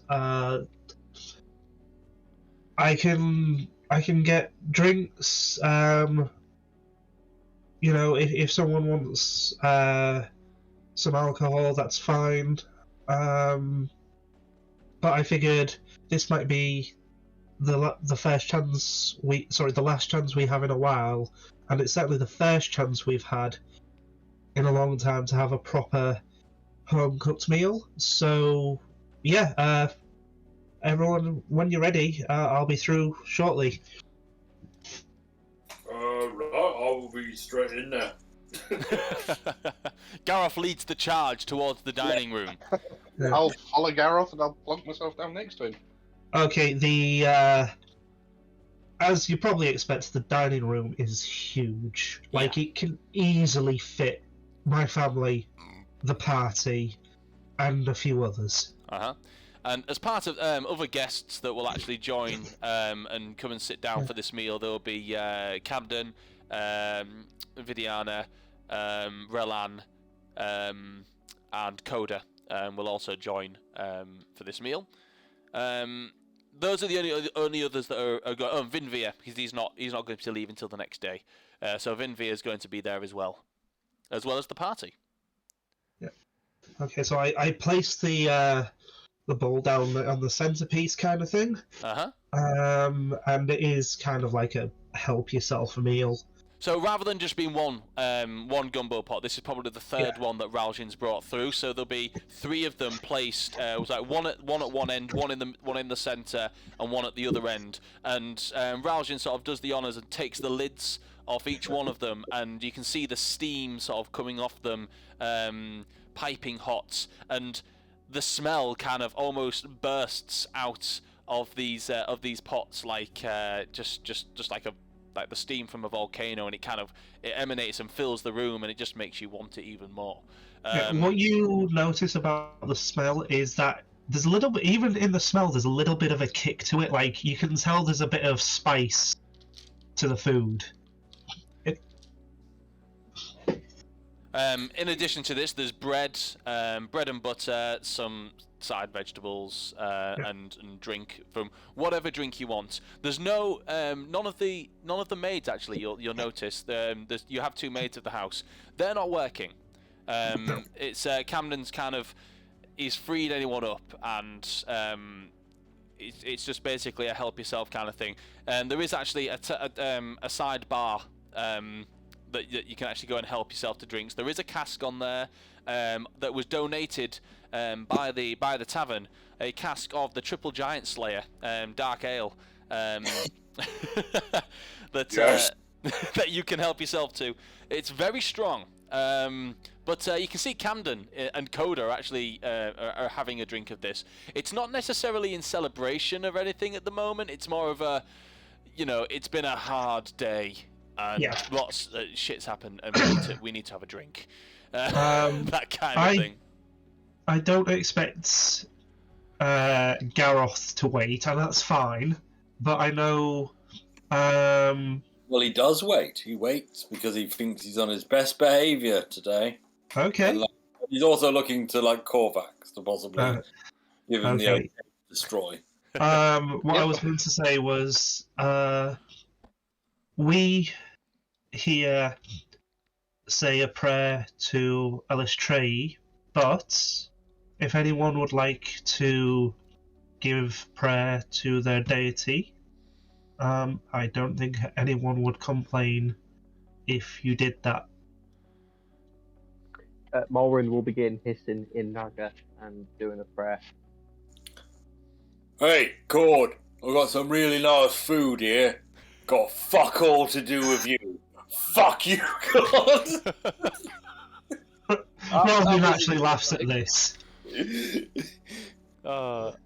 You actually see Coda under his breath, just because he's actually sat just opposite you, Rajin, and says, just under his breath, quite quietly, says, Wild Mother, bless this meal and those who partake in its fruits, and give us protection for what's to come.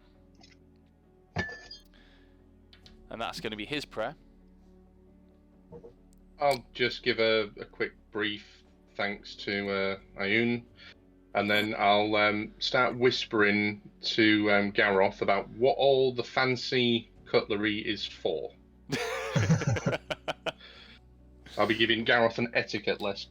Okay, give me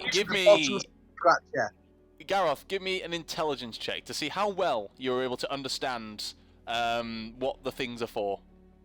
Oh yeah, we've got all the forks and knives and spoons. Oh yeah,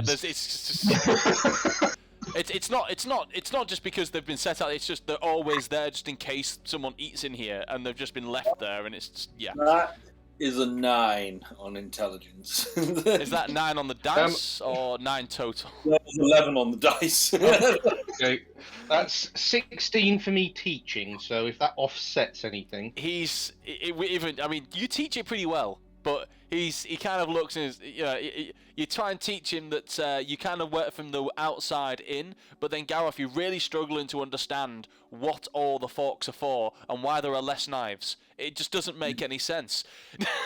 Why do you need more than one knife?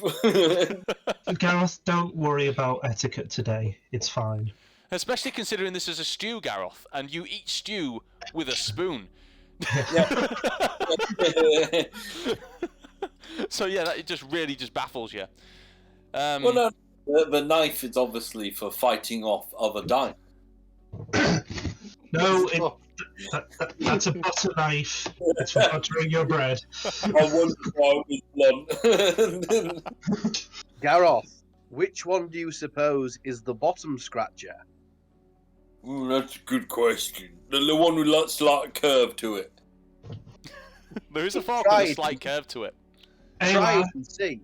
Ayla, I have a gift for you. If you want it, stop winding Garroth up. This is an education of the cultures of the world. Stop slapping. The curved fork has disappeared.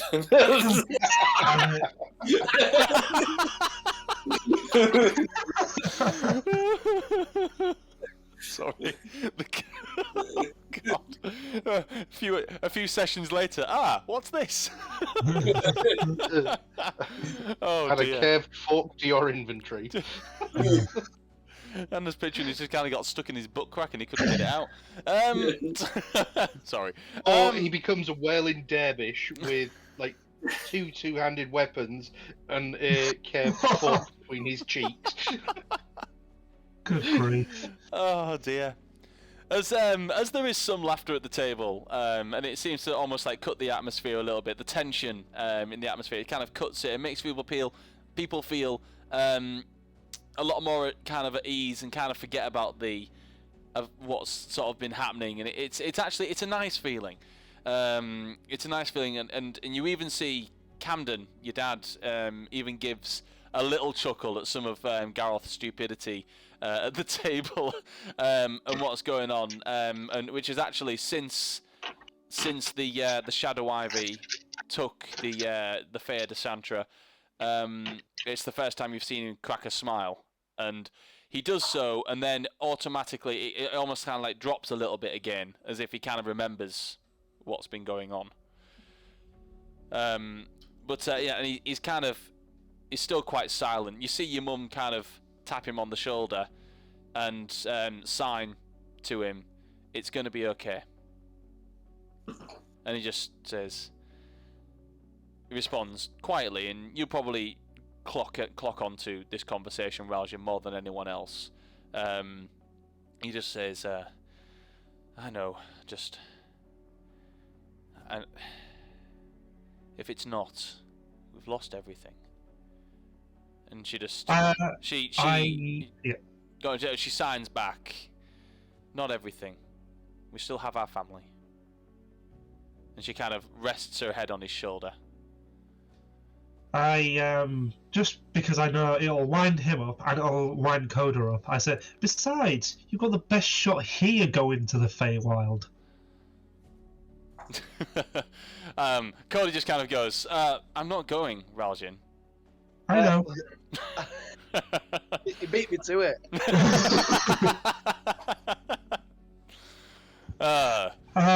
Have you, Coda? Have you given Ayla the thing yet? No, not yet. Ayla, I've left something in your room. It'll look familiar. It is yours, and there's a quiver with it.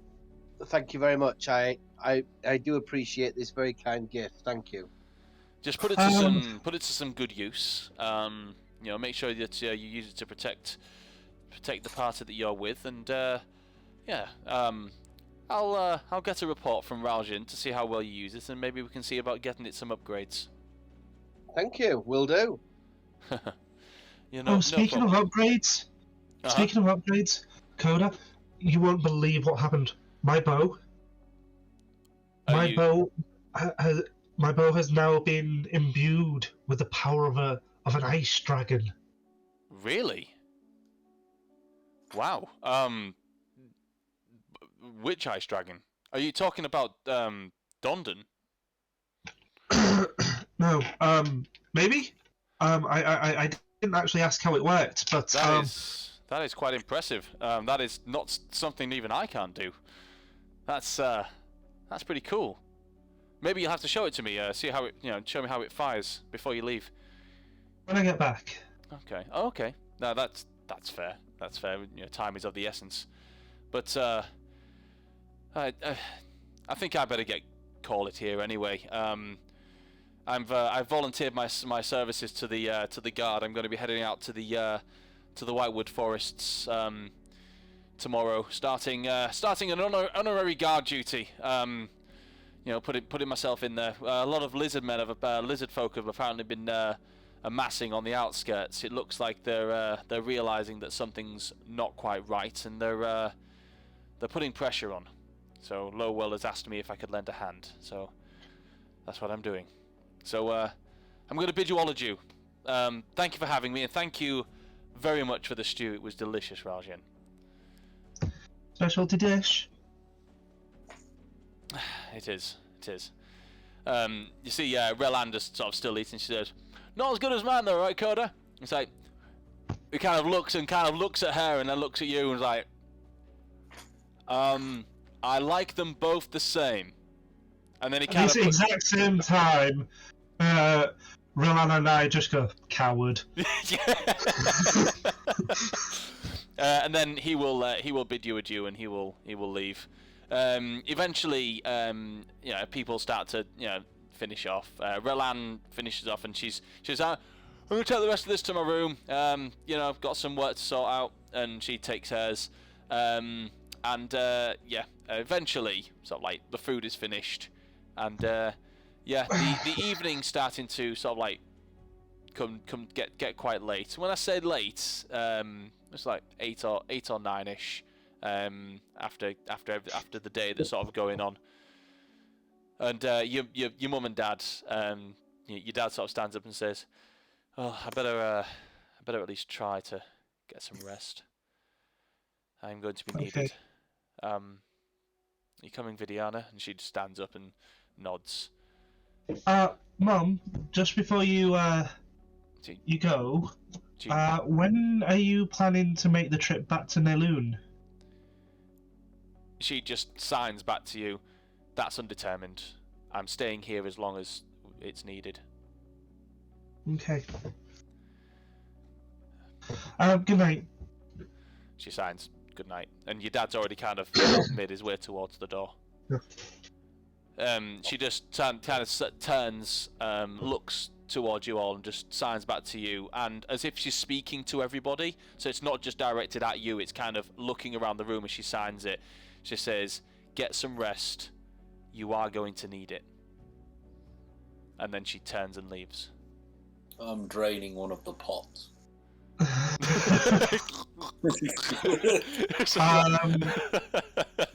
Yeah, my mum said we should probably get an early night. I don't think she's wrong. Okay. Why not? I'd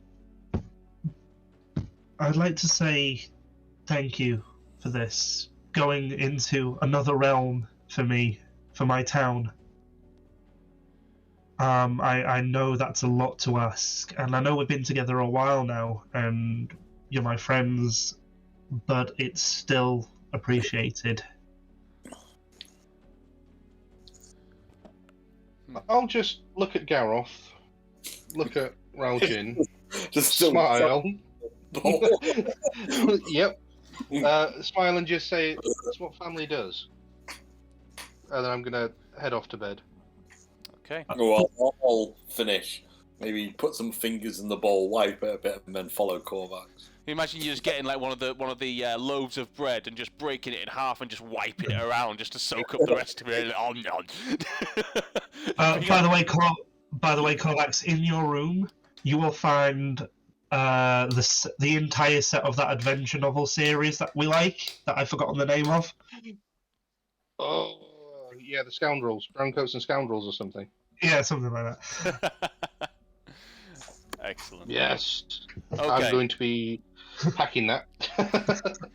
Okay, so for the sake of brevity and sort of finish off the night, you all find your rooms, and yeah, you get a well-deserved rest after the events of the day.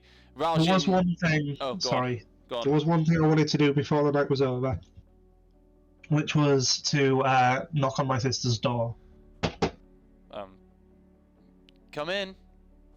So I open the door. I go, "Hey, Annie." Oh, hey, Raljin. So, hang on. So before you start, Lynx actually talks. That wasn't like a trick or like an illusion. Lynx actually talks. I don't know, Lynx. Do you talk? Yeah. Okay. I can't get used to that. That's weird. I'll tell you the story when I come home. Yeah, I'm gonna want to hear that. But on that note, I'm going to another realm. Yeah. In the morning, and look, we've been together our whole lives, and yeah, I left for a couple of months, but I'm not gonna lie, I'm really scared of doing this without you. Is that your way of saying you want me to come? I don't want you to put yourself in danger. But look, when I left, you know why, right? I mean, you were pretty vague about the whole thing. Something about a letter that Dad received, and then going out and giving an excuse to try and find something about that happened when we were kids. I don't know. You do talk a lot of rubbish sometimes, Josh. it was when we were kids. We used to play adventure, pretend we were off with Mum and Dad and Aunt Elsha and Thunderfoot and Vinvir. And I didn't want you to think that I was trying to live that life. I left for our family. I left for... You remember the attack on the way to Niloon? Yes. Yeah. I'm hoping that while I travel, I'll be able to find out more. I already have. I pull down my shirt and I show the scar. I go, this is a necrotic scar. Oh. Oh, that's interesting, I guess. I wonder, while I'm off being an idiot, I know I can count on you to take care of things back home. I've always got that. You know, even if Dosky doesn't make commander, that position's mine. Yeah, and then we've got a lot of responsibilities waiting for us when we get older.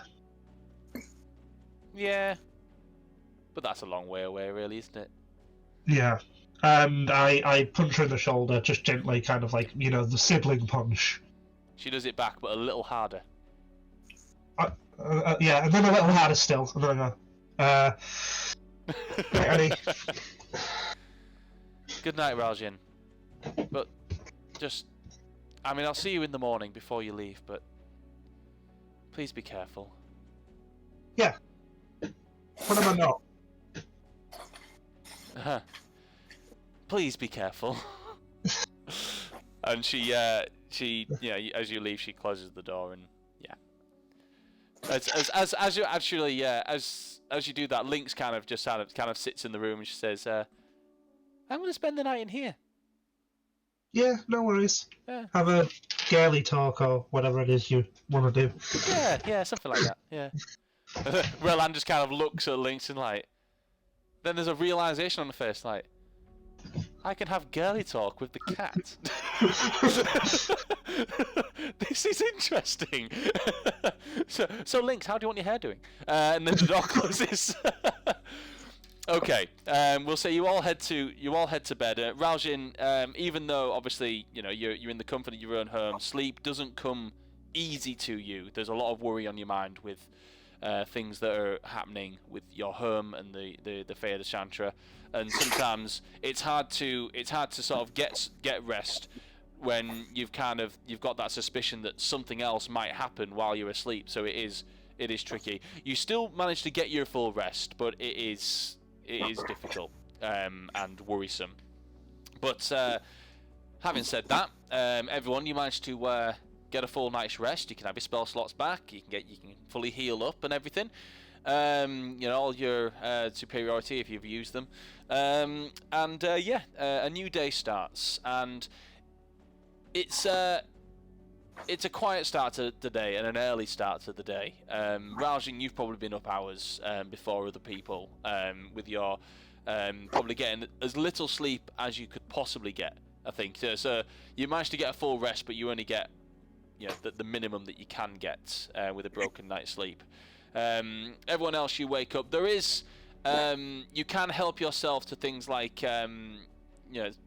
tea and toast and things in the morning as a breakfast, and then you all eventually go to meet up outside the gates that have been built up around the Fey de Santra.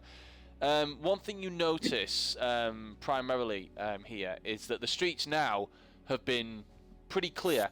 The leaves and things that have all blown off the trees, people have worked through the night, through the day, to clear them up, and you can see a lot of the remnants of little bonfires where they've all been burned and cleared up, and the streets are starting to look a lot clearer. But one thing that's very obvious as well is as you sort of look out towards where the Whitewood Forest is, which surrounds Ashen Oak, the trees are bare. You can actually see through and sort of like see into the thicket, there are no leaves on any of the trees. You do see the odd one, but then it just kind of drops off and floats down to the ground. The actual the actual forest itself still has quite a lot of leaves on the ground, whereas it's only really the town that's been cleared up. So you do see piles of brown leaves that are sort of like gathered up beneath the trees, and you can see little walkways outside the gates where some of like the guard have gone out to patrol, and they've sort of like kicked the leaves aside to make a walkway, going through. It is quite a sad sight, to be honest, especially for you, Raljim. So you all stand, you all sort of meet up outside the Fair de Santry. You've said your byes to your sister at this point, and Coda's already left to get to go on guard duty. And Ayla, have you marked down that you now have a whitewood bow and 25 + 1 arrows? Yes. Excellent. So you've got that. So as you sort of stand there, you notice Lowell's still there. Commander Lowell. He's been there all night. He's looking a little weary, actually, but you can tell he's been vigilant all night and doesn't want to give up his post. He sees you all approach and says, is it morning already? He kind of looks up at the sky. Are you all prepared? I think so. Okay. What's your plan? You've kind of told me sort of like in brief, but what exactly? How do you plan to get to the root of the tree? We go in, we kill things, we get to the root, we kill it. I mean, like through that, and he kind of gestures over to the shadow ivy, which is sort of like encompassed all around the tree. Obviously, you're telling me there's a portal to the Feywild, which is something that you'd briefly discussed. We all know where it is, and it's a weak point, which means that you can enter it quite easily. But you have to get through that. What's your plan? We can do that. Morin? Morvin? Before Morwin does anything, I'll just retrieve 2 vials of the 7 that I got given, and I'll hand them to Morwin. Donation from Alric. Brilliant. I've just realised I was talking and had myself on mute. Whoops. Yeah, what I want to do is to gradually cut our way through and find a way, like follow the vines back toward the root. See if we can start killing it at the root. Okay. One of the clerics from Melora came through, gave me this, and he hands you. It's kind of like a map of the tree, and it shows the tree minus the, it's almost from above, minus the ivy, and it shows that there's almost like an arching roots that comes up that almost kind of goes, like almost forms like a doorway into the tree, but it's kind of like it's small, so it's like Gareth would have to kind of push to get through. When we spoke to the clerics of Melora and we heard that there was supposed to be a doorway to the Feywild, and that's how this stuff came in. This was the estimation they gave. This is where they believe the weak point is between the two realms. They say that the doorway is only open during this lunar cycle, and then it's that gives us 14 days. Well, look, 13 days it should be open for. Then after that we have to wait. Well, I think they said something around about a year, but it's undeterminable when it opens again. So, I guess at least we have a window of 2 weeks. But it's quite weak. Once you get there, you can enter in through the Feywild, and then you guys are on your own. And so are we, until you return.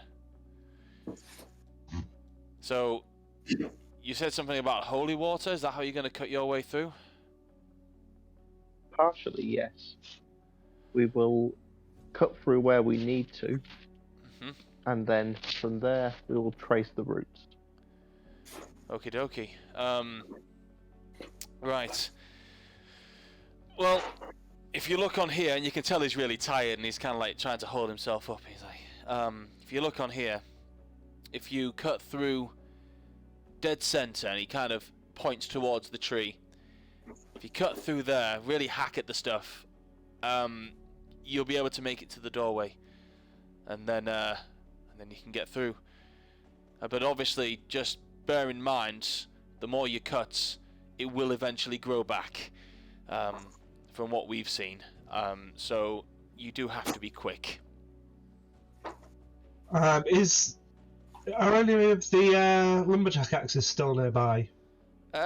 Yeah, there's quite a few sort of propped up and just sort of like, yeah.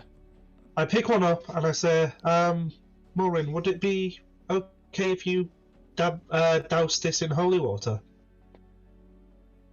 Sorry, say that again, Rob. The axe, and I'm just going to extend my axe in its stead.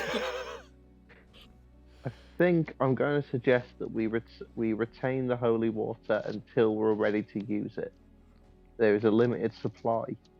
Right, but it does grow back stupid quick. The holy water reduces it down to an hour. A minute. The problem. Oh, a minute. Sorry. So yeah, if you chop it without the holy water, then it will grow back instantaneously. It will literally come back, and it will try and grab anything that chops it. If you chop it with the holy water, then it takes a minute before it reacts and then starts to grow back and attack anything that chopped it. So, yeah, that's kind of what you kind of ascertained in the last session as to what the holy water will do for you. How many uses do I get per bottle of holy water? It will the holy water. If you douse a weapon in it, you're good for an hour. Okay. And in one bottle is enough for one weapon. Yes. Just use Gareth. I was about to say we're gonna have to nominate somebody. So I will take out some holy water, and as Gareth puts his axe down, I will say and look at him and say responsibly. We are tackling this responsibly. Right. But you want me to cut like the vines off the tree, right? I do, but don't just swing at them wildly. Let's plan this as a team. Right. So, like, be careful and not hit the tree, but hit the vines. Yes, but think before you swing.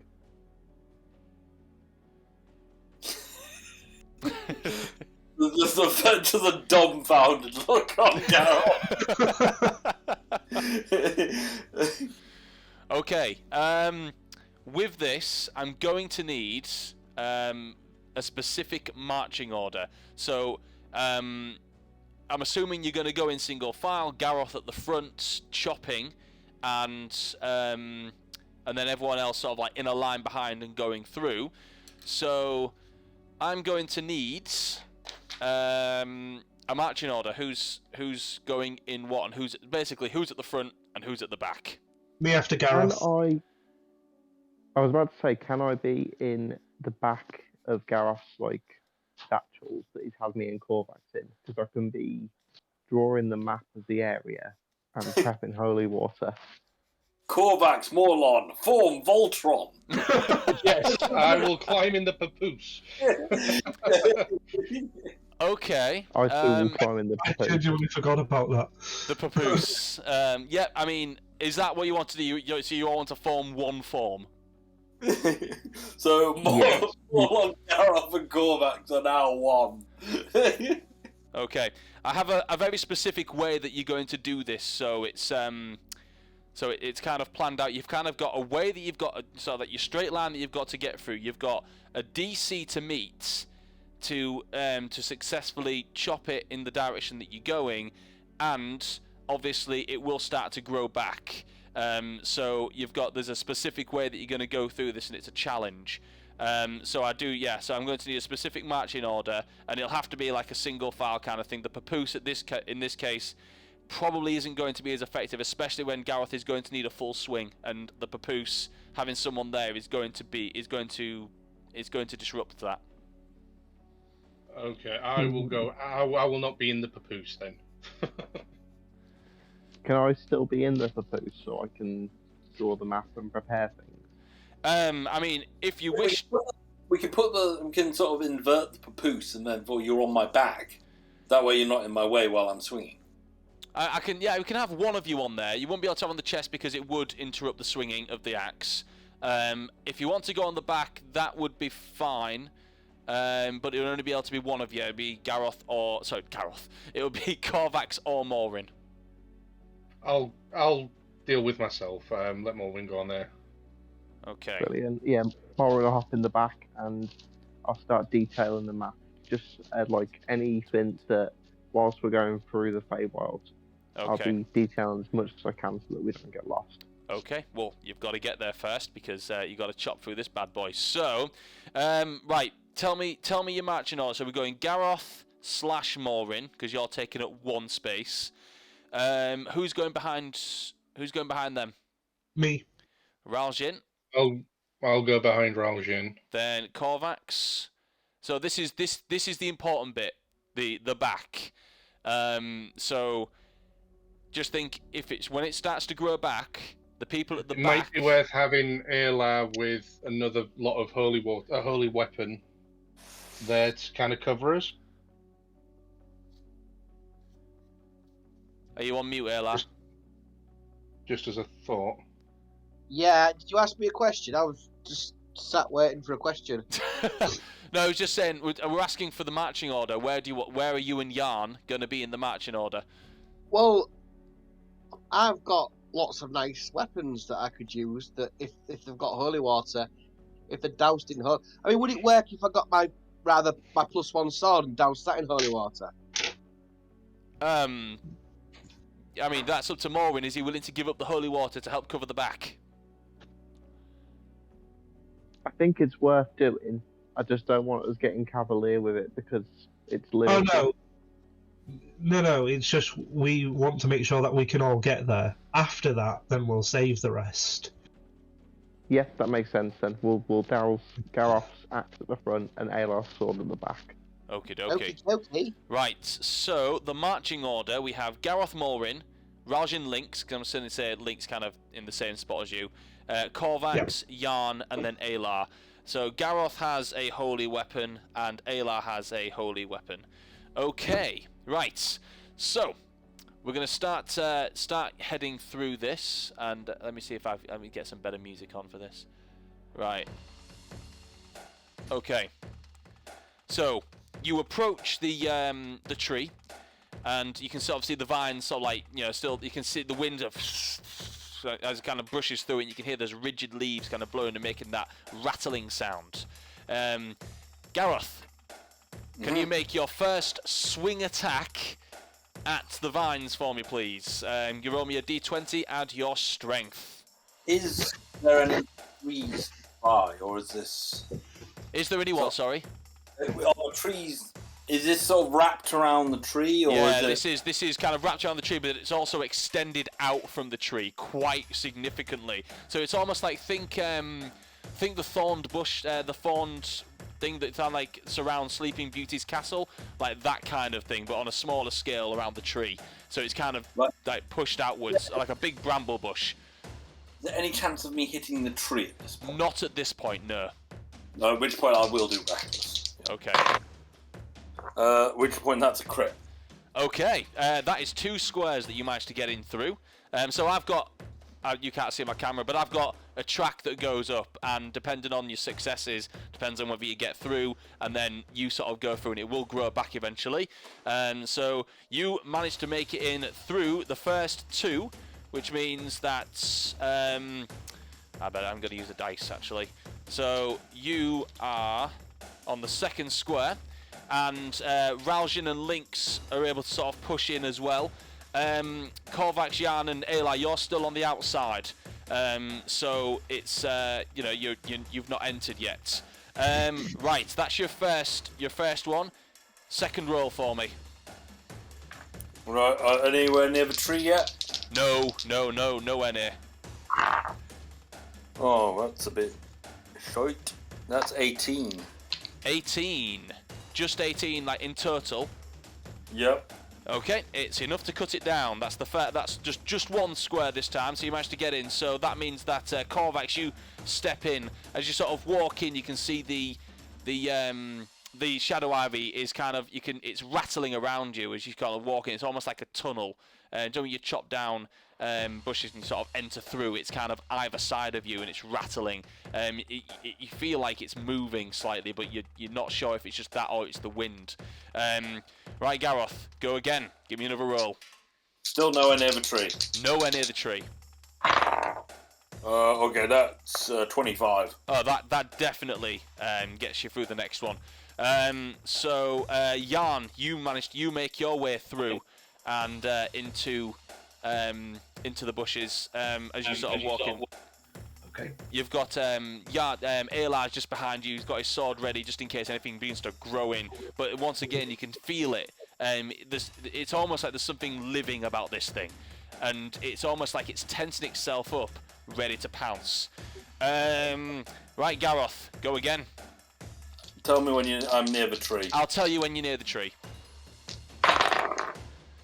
Right, that is an 18 again. 18, so one square. Okay. So you managed to make it in. Now the whole party has entered through this tunnel of almost like dark holly. Is the best way I can describe it. The needles on the end of it are almost touching some of you, and you feel it instinctively. You need to keep away from these. They don't look happy at all. Yeah, it's a single file at the moment. It's very cramped. Sort of single file sort of situation going on. Right, Gareth, give me the next roll. 23. Okay, you make it through the next one. Give me another roll. Natural. Oh, fucking hell! What? Is there such a thing as a super crit? Is that a double natural 20? Yes. Unfortunately come not. on. Unfortunately not, but that still gets you through 2. So you guys see sort of from the back, you're moving really quickly now. I was like chopping these down, and they're like these this ivy like falling everywhere, sort of flying all over the place and dying. 1 second. 1, 2, 3, 4, 5, 6, 7, 8. Okay. So you moved another 2 squares in. Hang on a second. Oh, that's the wrong dice. All right, you good at the minute? Give me another attack roll. Just take them. That is 24. 24 gets you through another one. Hang on 1 second. Another roll. Nope, you're good at the minute. Ayla and Jan at the back. You can see that the shadow ivy is rustling, and you look, and you know where the splintered tips from where Gareth has chopped off. You can see that they're starting to heal and form, and you can see shadow tendrils kind of flickering around as if the shadows themselves are forming and helping it to heal itself. It's starting to bring itself back together. Gareth, go again. 25. 25.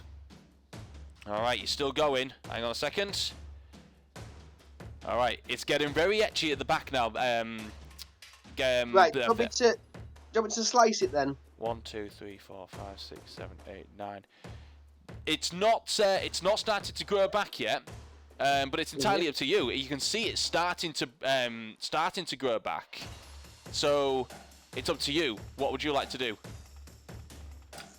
Can we? I don't want to use up because we might have only so many uses with this sword in the holy water. It lasts an hour.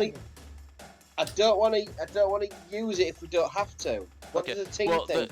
The usage, you've already doused it, so it lasts an hour. So regardless what you do within the hour, it doesn't matter how many times you use it in the hour, it'll always have the holy water on there.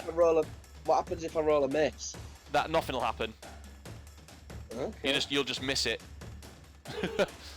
All right then. I might as well try and put it back then. Okay. So 12 plus 7, 19. 19.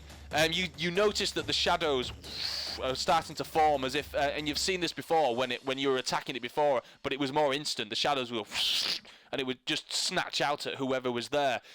So you chop at it and you chop the end off, and the holy water almost manages to sear it so that it doesn't grow back instantaneously. You do that on one side. The other side is still starting to grow. You do have a multi-attack though, if you wish. Oh yeah, I'll move attack. Okay.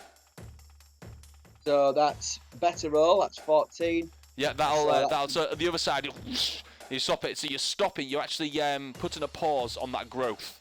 Okay, Gareth, give me another roll. All right, crit with a 19. Okay, so you move another 2 spaces.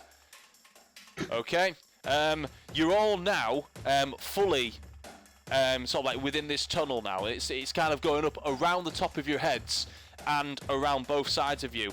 Ayla, you're chopping 2 sides of it, and you notice the entrance, where you came in. The vines and the ivy's now starting to grow back, and the doorway from where you entered has closed, leaving Lowell on the other side. And you just see him sort of like look, and there's a bit of horror on his face as he closes up. I'm gonna tell the group. I'm gonna say, guys, the door is shut. We've lost Lowell. He's on the other side. Yeah, let's keep going. The plan. The plan. So it's starting to grow back. 1 second. Okay, just those. Right, Gareth, go again. All right. 1, 2. Oh, shite. 17. Okay, 17. Oh no. No, that's still good enough. So you're still cutting through. Ayla, you notice behind you now that it's starting to grow back a little faster. Right. You are 5, 10, 15. So 15 feet behind. Well, no, I'm not going to say it's not 15 feet. It's about 6 feet behind you. It's starting to grow back. So you've got about a 6-foot gap in between you and these vines growing back. Right, I'm going to tell the rest of the group. It's growing back. It's catching up on us. What should we do? I guess we keep going. Yeah, cut faster, Gareth. Cut faster. It's getting intense. Keep going. Chop, chop, chop. And Mulvin, bless him. Another crit with a 19 on. Okay. You chop twice, and as you cut through, you notice that you are now very close to the tree. Right. So just so you know, you've kind of got within a quite a hitting distance of the tree. You can't see the base of the tree where you actually need to get to yet, but there are parts of the tree that's sort of growing around you, so that you might hit it at this point. So I'll just do them all in. Shall I be careful? Don't know if you're on mute, Morgan. Continue to be careful. Continue to be careful. Right, careful, right. At which Okay. point I will not be reckless. I will do just a normal attack. Okay, that's actually pretty good here. Hang on 1 second. So you are 1, 2, 3, 4. But technically, 5. mechanically speaking, it is actually more careful of me reckless than not. Yeah, it is. Yeah. Yeah. It's more careful to be reckless than not to be reckless. Yeah, my brain. So yeah, you can choose to attack how you wish at this point. Ayla, hang on 1 second. You are. Sorry, Phil. Can I just jump in? Yes. I'm going to call off, guys. I'm in work early again tomorrow. Okie dokie. Okay. All right, we'll Cheers. see you next time. You shall. We'll let you know what happens once they eventually get to the Feywild and everything. So yeah, we'll let you know.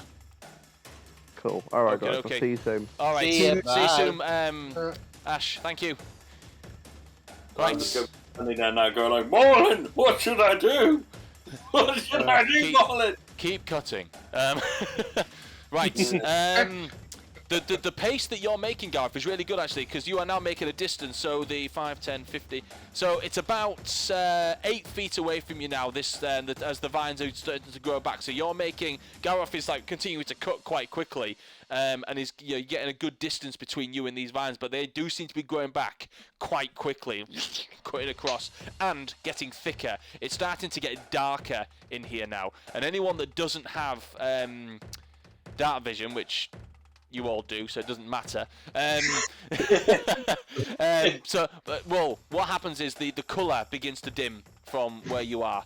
The red tips to go to a sort of a slight grey, but it's starting to darken in this place. Right, Gareth, give me another attack.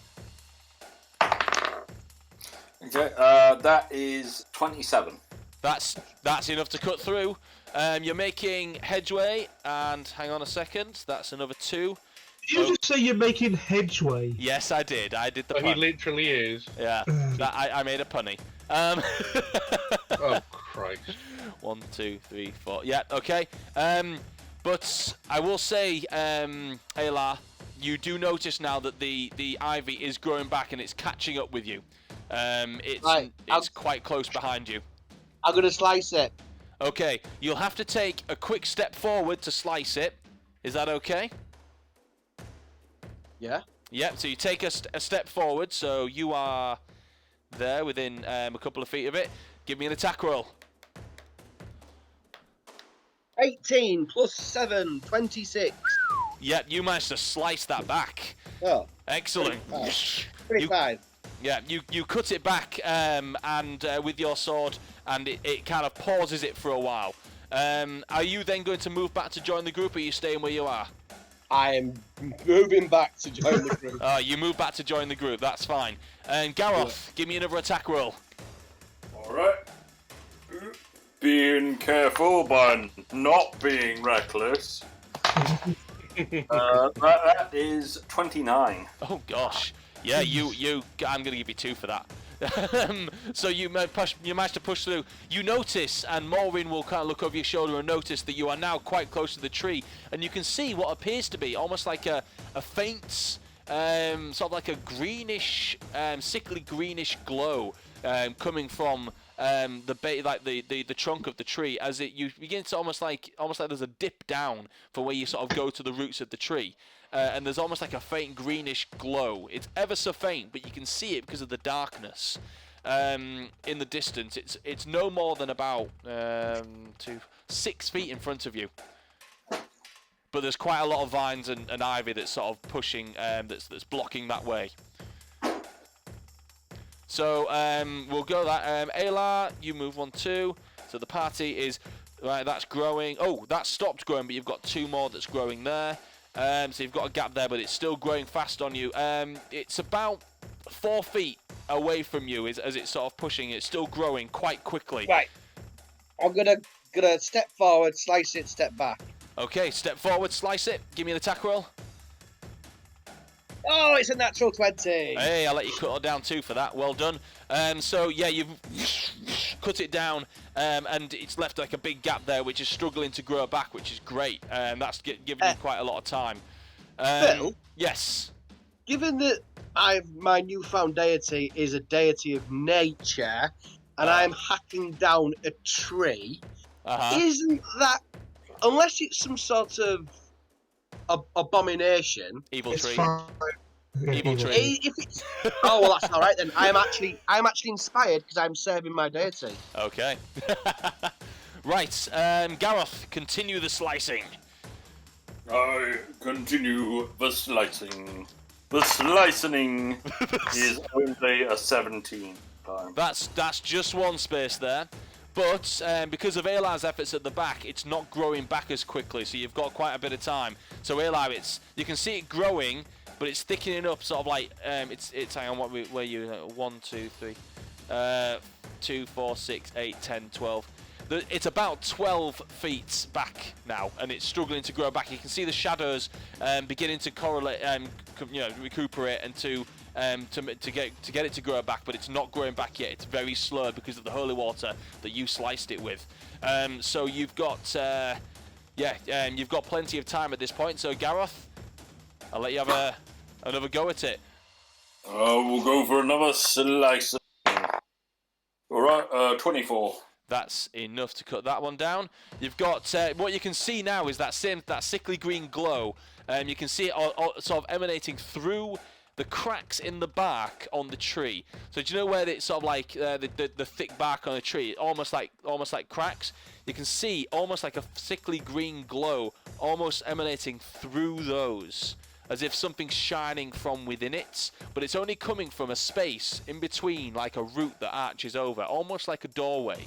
There's still some of the ivy that's wrapped around this part of the tree, and it's like constraining it. You can see it's making marks in the tree, almost like it's strangling it. There's like that one layer left on there. What would you like to do? I'm keeping chopping and less over. Okay, yeah, chop off that last layer then. Give me an attack roll. That is 29. 29. Give me a perception check. And are you reckless? No, that wasn't reckless. Okay, so, oh gosh, that wasn't reckless. Can Molwyn aid him with that, because he did say he was going to guide him? Yeah, if he's casting guidance, I don't think he is. I think he'd be keeping his spell slots, but I mean, I'm thinking more. Just give him an advantage on that. So yeah, he can have advantage on it. All right. Or by perception roll, you mean? Yes. There you go. Well, I got that, and I got that. Okay, so that is 16. 16. That's enough. As you slice your axe through, you kind of notice that you've kind of, oh shit, Ralston's going to be really mad at me because I'm going to hit the tree. But the axe kind of goes into the tree and comes out the other end, and it doesn't leave a mark. Almost like it goes through somewhere and comes back out. And then you look at your axe, and you can see it almost, it's like a glitter going across it, and it kind of vanishes after a little while. So it's like it's extra shiny for a moment, just the bit that entered the tree. Right, that's weird. Okay. That's where we're going, Gareth. Shiny now. You are now sort of stood in front of the this exposed part of the tree. This is the bit that Morinal said. Right, this is the Morinal reminder. This is the bit that that Lowell told you to get to. This is how they said this is the weak point between the Feywild and the material plane. This is where we needed to get to. What do we do? Ralston is going to be really stupid, and he's just going to jump in.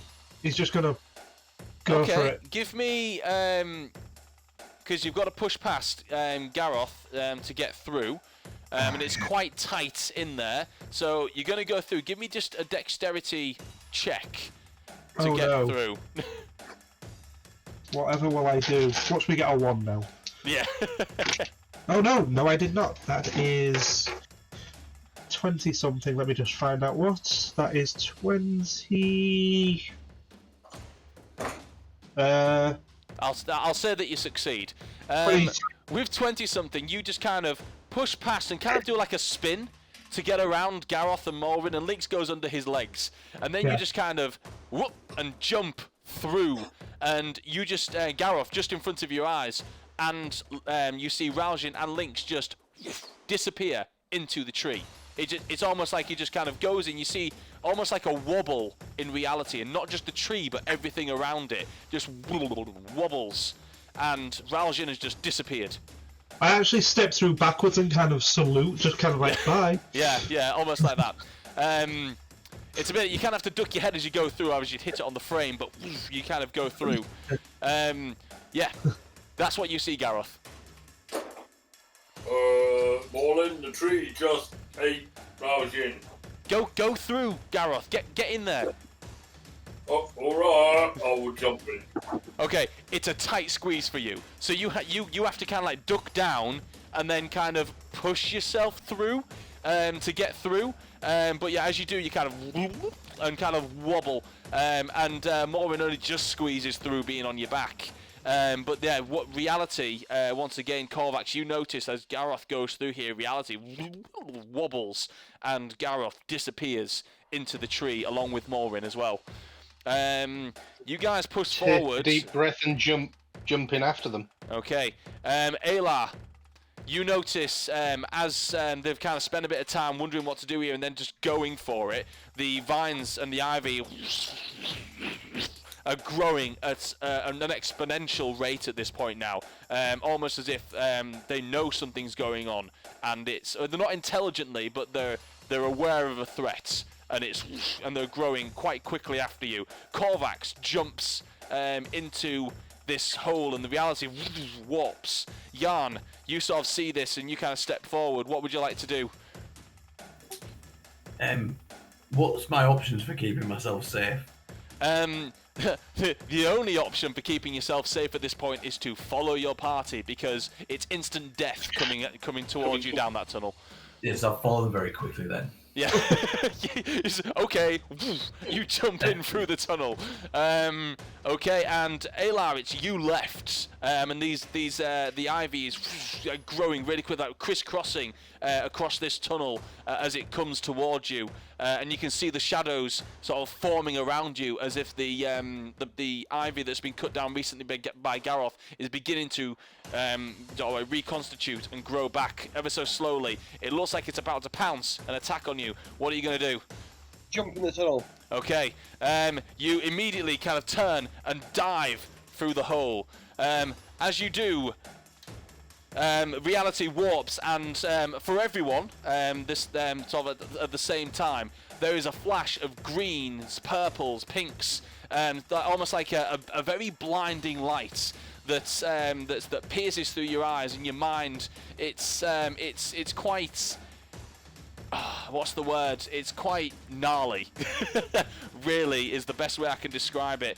As you push through, and then you all come tumbling out a few feet higher than where you sort of entered through. So as you tumble out, you kind of tumble onto the ground, and each one of you takes 2 points of bludgeoning damage as you kind of fall and hit the ground. And it was unexpected.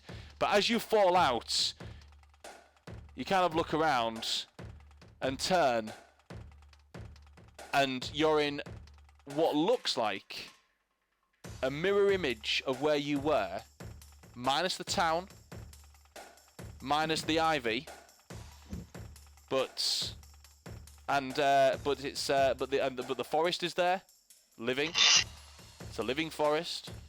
The tree is there, the Feywild of Santra, living, blooming. And as you sort of look around, you sort of have an open field with some other details, if you wish to pay attention to those. But you have arrived on the other side in the Feywild. You kind of pick yourself up and dust yourself off and gather yourselves. What would you like to do? Pay attention to those details you mentioned. Yeah, draw my crossbow and watch everything. Okay, so you pull out your crossbow and have a look around. It appears to be quite quiet, but give me a perception roll. Oh, I get advantage on these now, don't I? You do. Oh, Dirty, it's still dirty rubbish. 20. I got 12. I can't give you anything, can I? Terrible. So, what was yours, Dirty Korvax? 20 from me. Dirty 20. Can you just tell me what you're looking for specifically? Dangers? Yeah. Okay. Movement, anything that seems massively off. I mean, I'm fully aware that I'm in the Feywild, so everything's going to be off, but anything that could be a danger. Okay. The first thing that you notice is the sky. It's almost like a marshmallow pink. It's very different to being home. Everything is very green and floral. you see random sort of like mushrooms that sort of grow out from crops in different areas. Trees that are big, wooden, and there's no symmetrical. There's nothing symmetrical here. It's all knobbly and bumpy and glorious in what it is.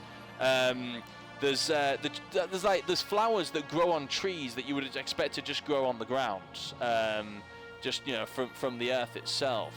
There's you don't see any evidence of anything threatening in the area, but you do sort of notice that through sort of like the trees and the different vines and things with your dirty 20, you notice what appears to be sort of like scattered around in the area that you're in, some sort of stone structures that appear to have been sort of like covered in Mother Nature, vines and flowers and plants and moss. But there's certain stone structures that appear to be scattered around, and from what you can kind of ascertain with your it's a bit of a distance away from you, but there is almost like steps as well that sort of lead up to each of these as well. What's everyone else doing?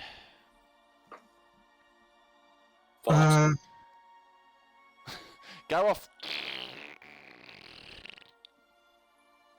farts. So much for the element of surprise. Rajan is kind of distracted, not by the fact he's in the Feywild, but by the fact that the tree that he grew up seeing every day is here, is healthy, and on the other side it's dying, so he's kind of just staring at it rather than where he is. He's not really paying attention. Something else that's very different about the tree that you will notice is it looks younger. The tree that's on the other side in the prime material plane, almost like the mirror of this, is it's leafless. It's more of a, not a corpse of a tree, but it's gone past its heyday, and it's more of a structure now, a monument of its former self. Whereas this one is in full bloom, white wood with those. What colour are the leaves on the whitewood tree? Just remind me. They are green, but they are bright green. So it's this, it's almost like a glowing beacon. This tree, it's almost blinding to look at, like an emerald shine to it. It's very overwhelming to see, for you specifically. What's everyone doing then now that you've arrived?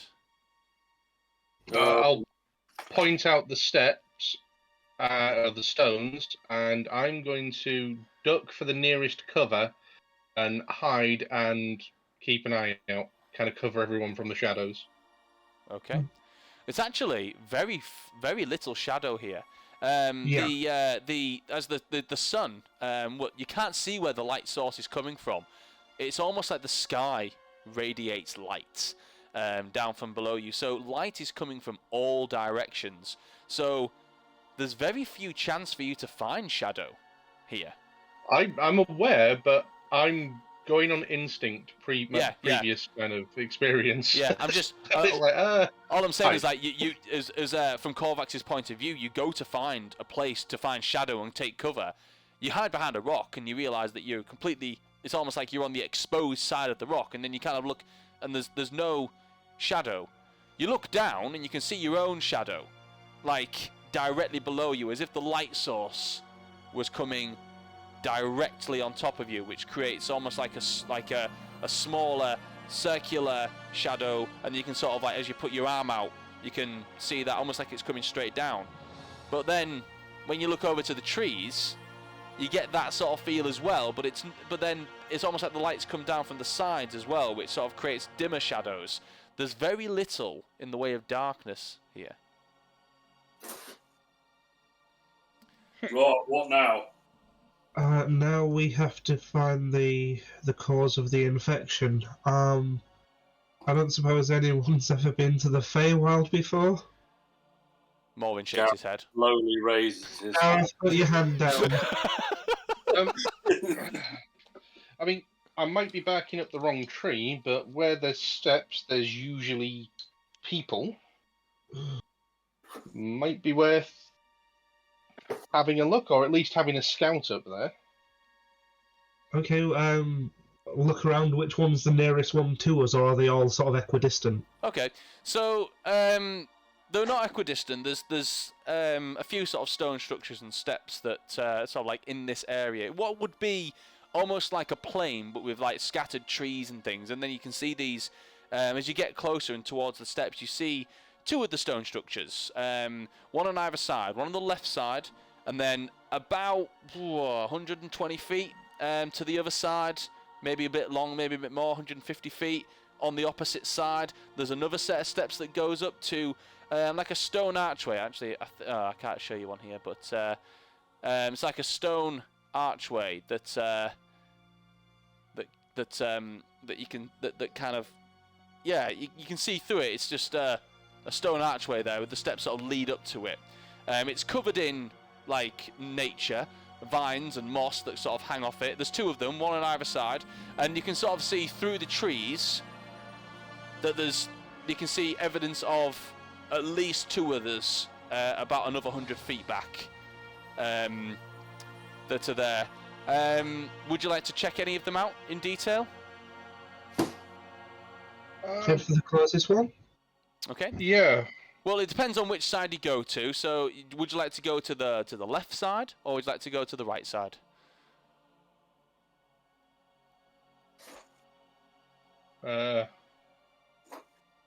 Left. To the left. Okay. So, you head on over to the left side, and you notice there's a set of steps that lead up and across. Sort of like up a natural mound, like a natural rocky mound, and across towards a stone archway. As you get closer towards it, there are some. You start to notice there's some details to this. Give me an investigation roll.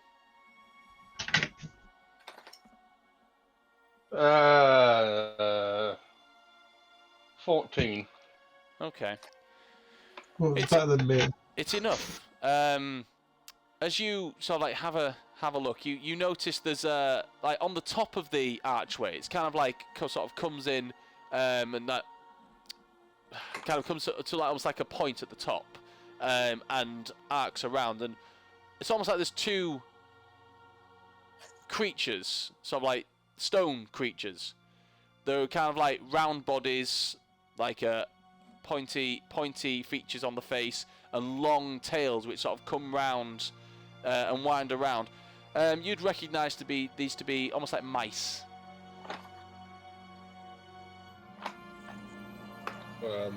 I'll point it out to the rest of the party. So you can see this archway. It's just standard archway, and the detail that you notice specifically are these huge. Well, I say huge, but these these big stone mice that seem to adorn the top of it. They're covered in moss and vines and basically nature that's kind of taken over. But you can make out those details specifically. Would it be a history check to see if I can think of any significance that these kind of carvings might have? You can try, but you've never been to the Feywild before, so it'd be a higher difficulty. But you can certainly try. Okay. I don't have proficiency in history, so that is 18. Okay, it is a high difficulty, and it's the best sort of thing you can maybe sort of ascertain from this is mice are creatures. You know, they're quite closely linked with fairy creatures. Fairies use mice as steeds. So, and not just like winged fairies, but like, you know, you have wingless fairies, the fey people, and sprites that would use mice as steeds. That might be some significance there, from what you can probably ascertain from your knowledge of the Feywild. Before we do anything, does anyone mind if we run over to the other structure and see if it's the same? Because I've got a bit of a theory.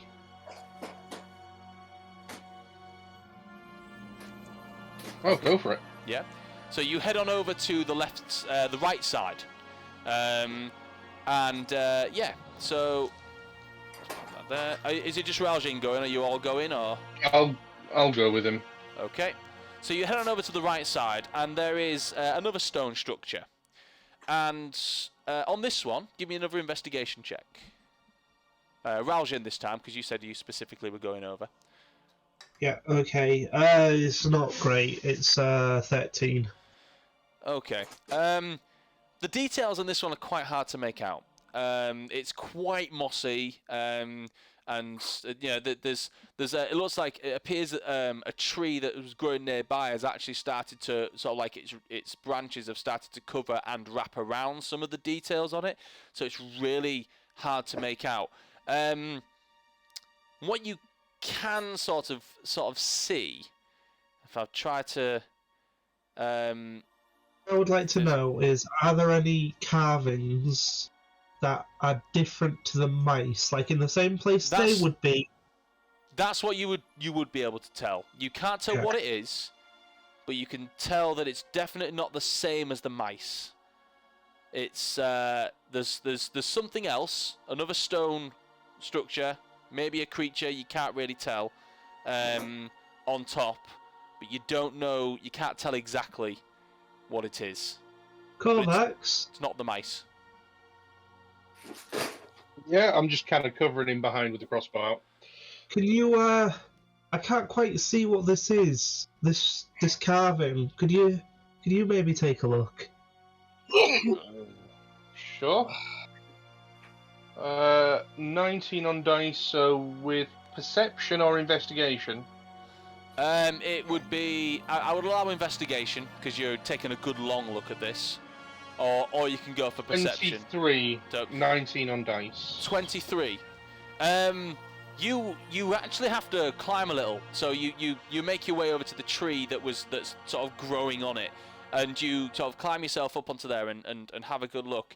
And you kind of brush off some of the moss and the vines and the ivy that's already growing around this. And you can see what you managed to uncover is like an insectoid head. With why would it have to be bugs? with a it's almost like a long body and two big legs on the back. Does it look like anything I've seen before? Give me a nature. Give me a. Oh, please! I'm a city goblin. Give me a nature check. Yeah. Oh, I will do an intelligence check. This is the same bug people we killed before. 15. 15. What was yours, Gareth? 1. You have no idea. Yeah, obviously. Bug people. Yep. Is the do you know bug what? people? You might have actually seen these Korvax. It looks like quite a common insect, just a statue of. It looks like a grasshopper. I'll relay that to Raljin. Oh, Jiminy Cricket! What happened? I think these may be magical gates, and the animals on them have something to do with where they lead. That's my theory, anyway.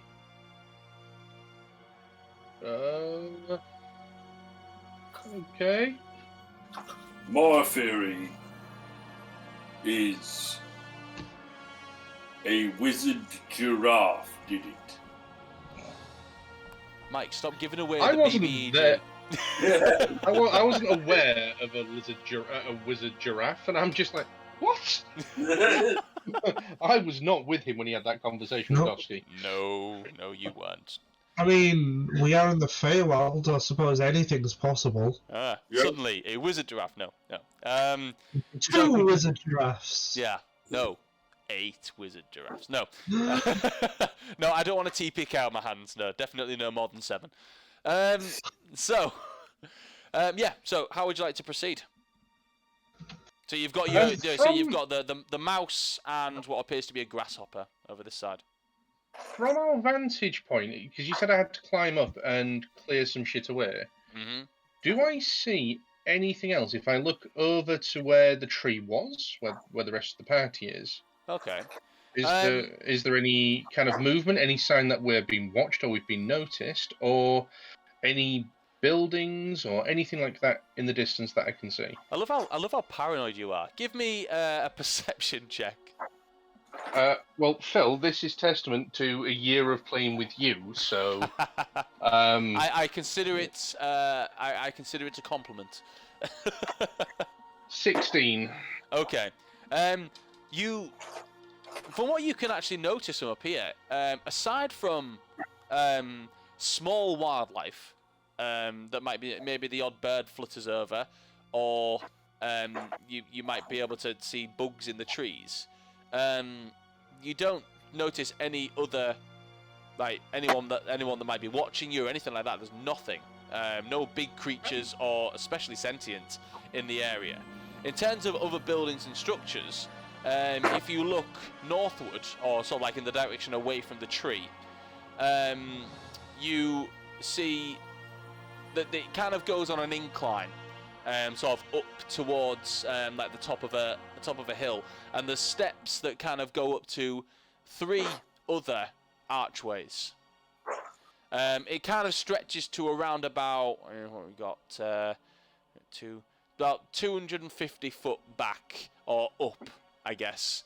So it kind of like goes up, and you can only sort of see as though like through the canopy. There's like other archway at the top. So there's one central, and then like about 100 foot ahead or behind the gateway that you're on, there is another one, and then you can sort of see another one over in the distance behind the one on the left side as well.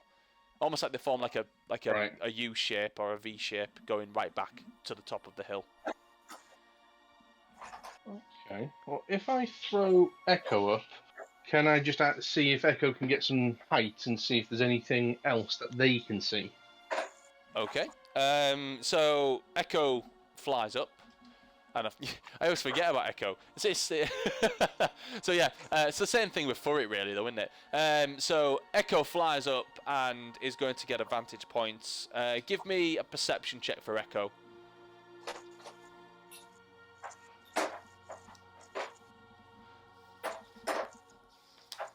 I don't know what modifiers are, but it's 15 on dice. Okay, let me just get the PHB, because that's where Pseudo Dragon is. Pseudo Dragon. There we are. So, can you roll that with advantage, though, please? Because Echo has keen senses. Oh, 18 on dice then. 18 on dice. Okay. 18 on dice plus the perception of +3, so that's 21. So Echo goes up and takes a fly around, and after a little while comes back and gives you the so Echo can communicate telepathically with you, but not in any language. It's all like emotions and ideas and images that he can communicate with you, and you get pictures of the similar things that you've seen, but from a higher vantage point, and a closer up image that's kind of that he gives you of what appears to be an eagle, a stone eagle. Keeps coming to your mind, and you can guess that that's from, well, not guess, but he's kind of telling you that that's what he can see coming from the next stone structure along. Would be. So I'll relay that to Raljin and the rest of the party. Okay. So we've got insects, mice, eagles.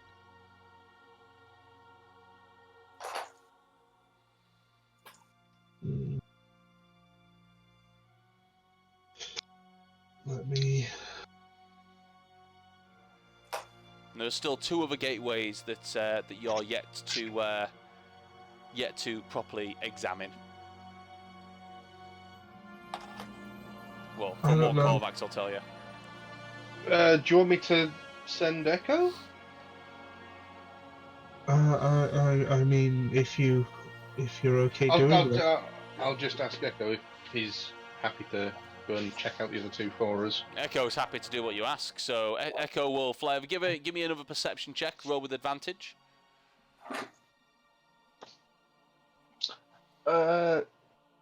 16 on the second one. Okay, 16. That's with advantage. The first one was a 1, so. So 16 with on the dice. Yeah. So plus 3, 19. Which one do you want? Do you want the one at the top of the hill, or do you want the one that's sort of on the opposite side of the eagle? Opposite side of the eagle first, and then we'll go to the top of the hill last. Okay. Echo goes and takes a look, scouts it out, and flies back. Gives you the same sort of telepathic communication, an image of wild flowers. Okay. So again, I'll relay that. Yeah. And I'll just give him a bit of a stroke and a fuss, and just say, "Can you go check the last one out for us?" Echo will go and fly up to the top of the hill and do a scout. Give me another perception check. With advantage? Yes, always. Okay. So 13 on dice. So 16. It's enough. He has a look, sort of circles around, then flies back down the hill towards you on the grasshopper arch, and gives you an image that appears to be of a serpent. I'll relay that, and I'll pay specific attention to Morlin when I say that. Morwin takes note. And then I'll just kind of recoup Echo, keep him on my shoulder, and give him some pocket bacon. Okay. Now I think back to the books I was reading about the history of Ashenoke and its connection to the Feywild, and I don't expect a map or anything like that. But I'm just trying to think of any sort of poetic clues which might tell us the way to go. Okay, give me. It's going to be difficult because this is, not everything's in books, unfortunately. No, so like I said, I don't expect a map. I'm just trying to. Is there anything hidden in the text which might give a hint if I decipher it? Yeah, give me a history check. I tend to use history as way of books, from what you remember from books. It's just easier. Okay, that's 19. Okay. Okay. From what you've read, mainly about the Fea de Santra, is that the tree itself is protected on both planes until the Whitewood family found it and and was able to cultivate it and use it as a means of worship. It had its own protections on the prime material plane, which came in the form of the meadow that it was in. The magic from that has since dissipated, but it was very similar to the magic that you've seen within the Amora Bastor. Not the same, but different. It's almost like it kind of deters wanderers unless they are worthy. Now, on the other side, here in the Feywild, it also has defenses that stop people from finding it so easily. this appears to have manifested here with these archers. You know that they're probably forming some sort of defence, but you don't know how to decipher it, because that's the whole point of a defence. Wait, hang on. If these arches are the defence, then we need to look for the one that looks like the defence has been breached, maybe cracked, broken, or corrupt in some way.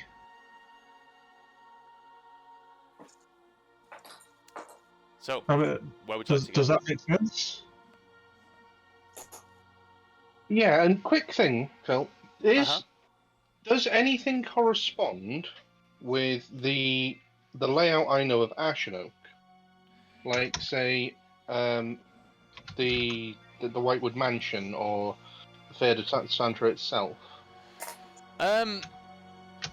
If you're looking for geographical significance, the hill that you're looking at looks like it has geographical, like a geographical mirror of the hill that leads up to the Whitewood estate. So I guess the snake archway would be where the Ashenoak estate is. The eagle and the flower archways would be sort of like on the hill as well, and then down at the bottom here, so you have the tree, and then obviously right at the bottom is the tree, and then you obviously have the mouse and the grasshopper on either side, which sort of go up there. So the hill that you're seeing is almost like a geographical mirror of where the Whitewood Mansion is in the prime material plane. Okay, I'll relay that to Raoul-Jin and just ask him if there's any other significance that he's aware of that could, that could help. No, I mean, it's all stories, really, and. But where's the most protected place in Ashenoak? That would be, and I point to the tree that we just came from. Well, okay. Let me ask another way then. If I was to want to attack the Whitewood estate, where would be the best place to launch an attack? Where would you be most vulnerable?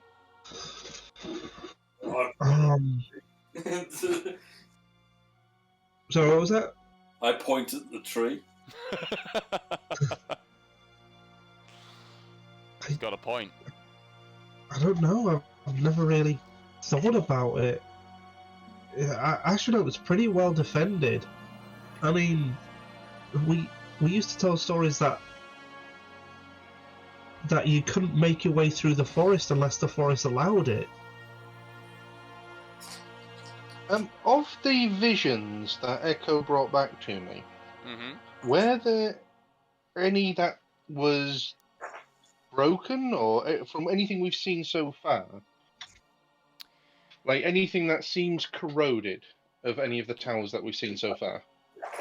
Or corrupt, or anything? No. Yeah. And do they all look about the same in terms of upkeep? Yes. Like as in, all of them look like they're all been taken by nature. So there doesn't look like any of them that's cleaner than any of the rest, or anything like that. They all look like the same sort of condition. Right. So nothing. Oh, excuse me. Nothing that seemed to suggest any more disrepair than each other. No. The only reason I'm asking is because I'm presuming mechanically the one where me and Raoul-Jin are was because we had low perception checks. I had to go and have a look at it again. Yeah. It wasn't that it stood out in any other way. No. I'm just trying to clarify that. Yeah, no, right, no, okay. it's not that it stood out in any particular way. No. I'm guessing Morin will want to start with a snake gate. Well, that does seem to correspond with your home, does it not? Yeah. As in, it's on the top of the hill. Yeah. Okay. Well, shall we shall we? Yeah, so what I'll do is I'll send Echo up, and I want Echo to be scouting our surroundings and making sure that we're not going to get ambushed or anything along those lines. Okay. So I'll leave it up to you whether you're going to give me advantage on that or whether it should be up to him or on his roll. It's fine. I think I've pretty much determined that there is no one else around. And whether it doesn't matter how many rolls you do, there's no one else around. So don't be paranoid, man. There's no one else around. So you head on up to the top of the hill. So it's about 250 feet of walking, and it's up some quite steep steps until you come before the arch, which has the snakes on it, which actually has almost like snakes that kind of spiral around up both sort of like sides of the arch, and then on the top, the coil kind of comes round and forms a serpent's, like a cobra's head on the top, which kind of hangs over the top. And almost like it's staring down. It's all still covered in green, and you've got vines that kind of hang off the teeth of this stone structure. But you can definitely tell it's got like a serpentine feel to it and structure to it. What would you like to do?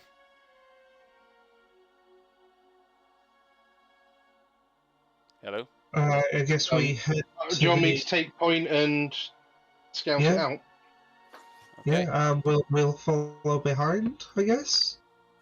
Okay. So I will stealth as much as possible in this place of godforsaken light.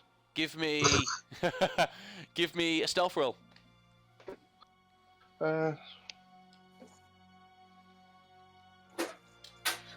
21. Okay.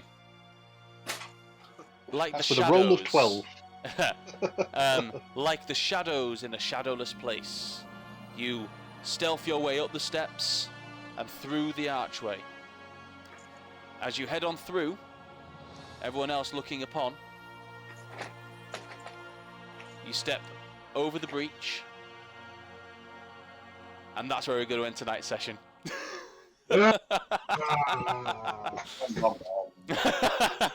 It is 20 past 10, so I have overshot the session by about 20 minutes. But I have to go. I'll catch you later. All right, no problem. Cheers, Simon. See you later. Bye. Bye. So yeah, I will. Yeah, I'll do a farewell from the podcast for the podcast, the Twitch, and then I'll come back on and well, I'll close the Twitch down and then we can discuss what's going on. So thank you for watching. We actually did get a couple of viewers there, and I think I don't know if we actually got any now.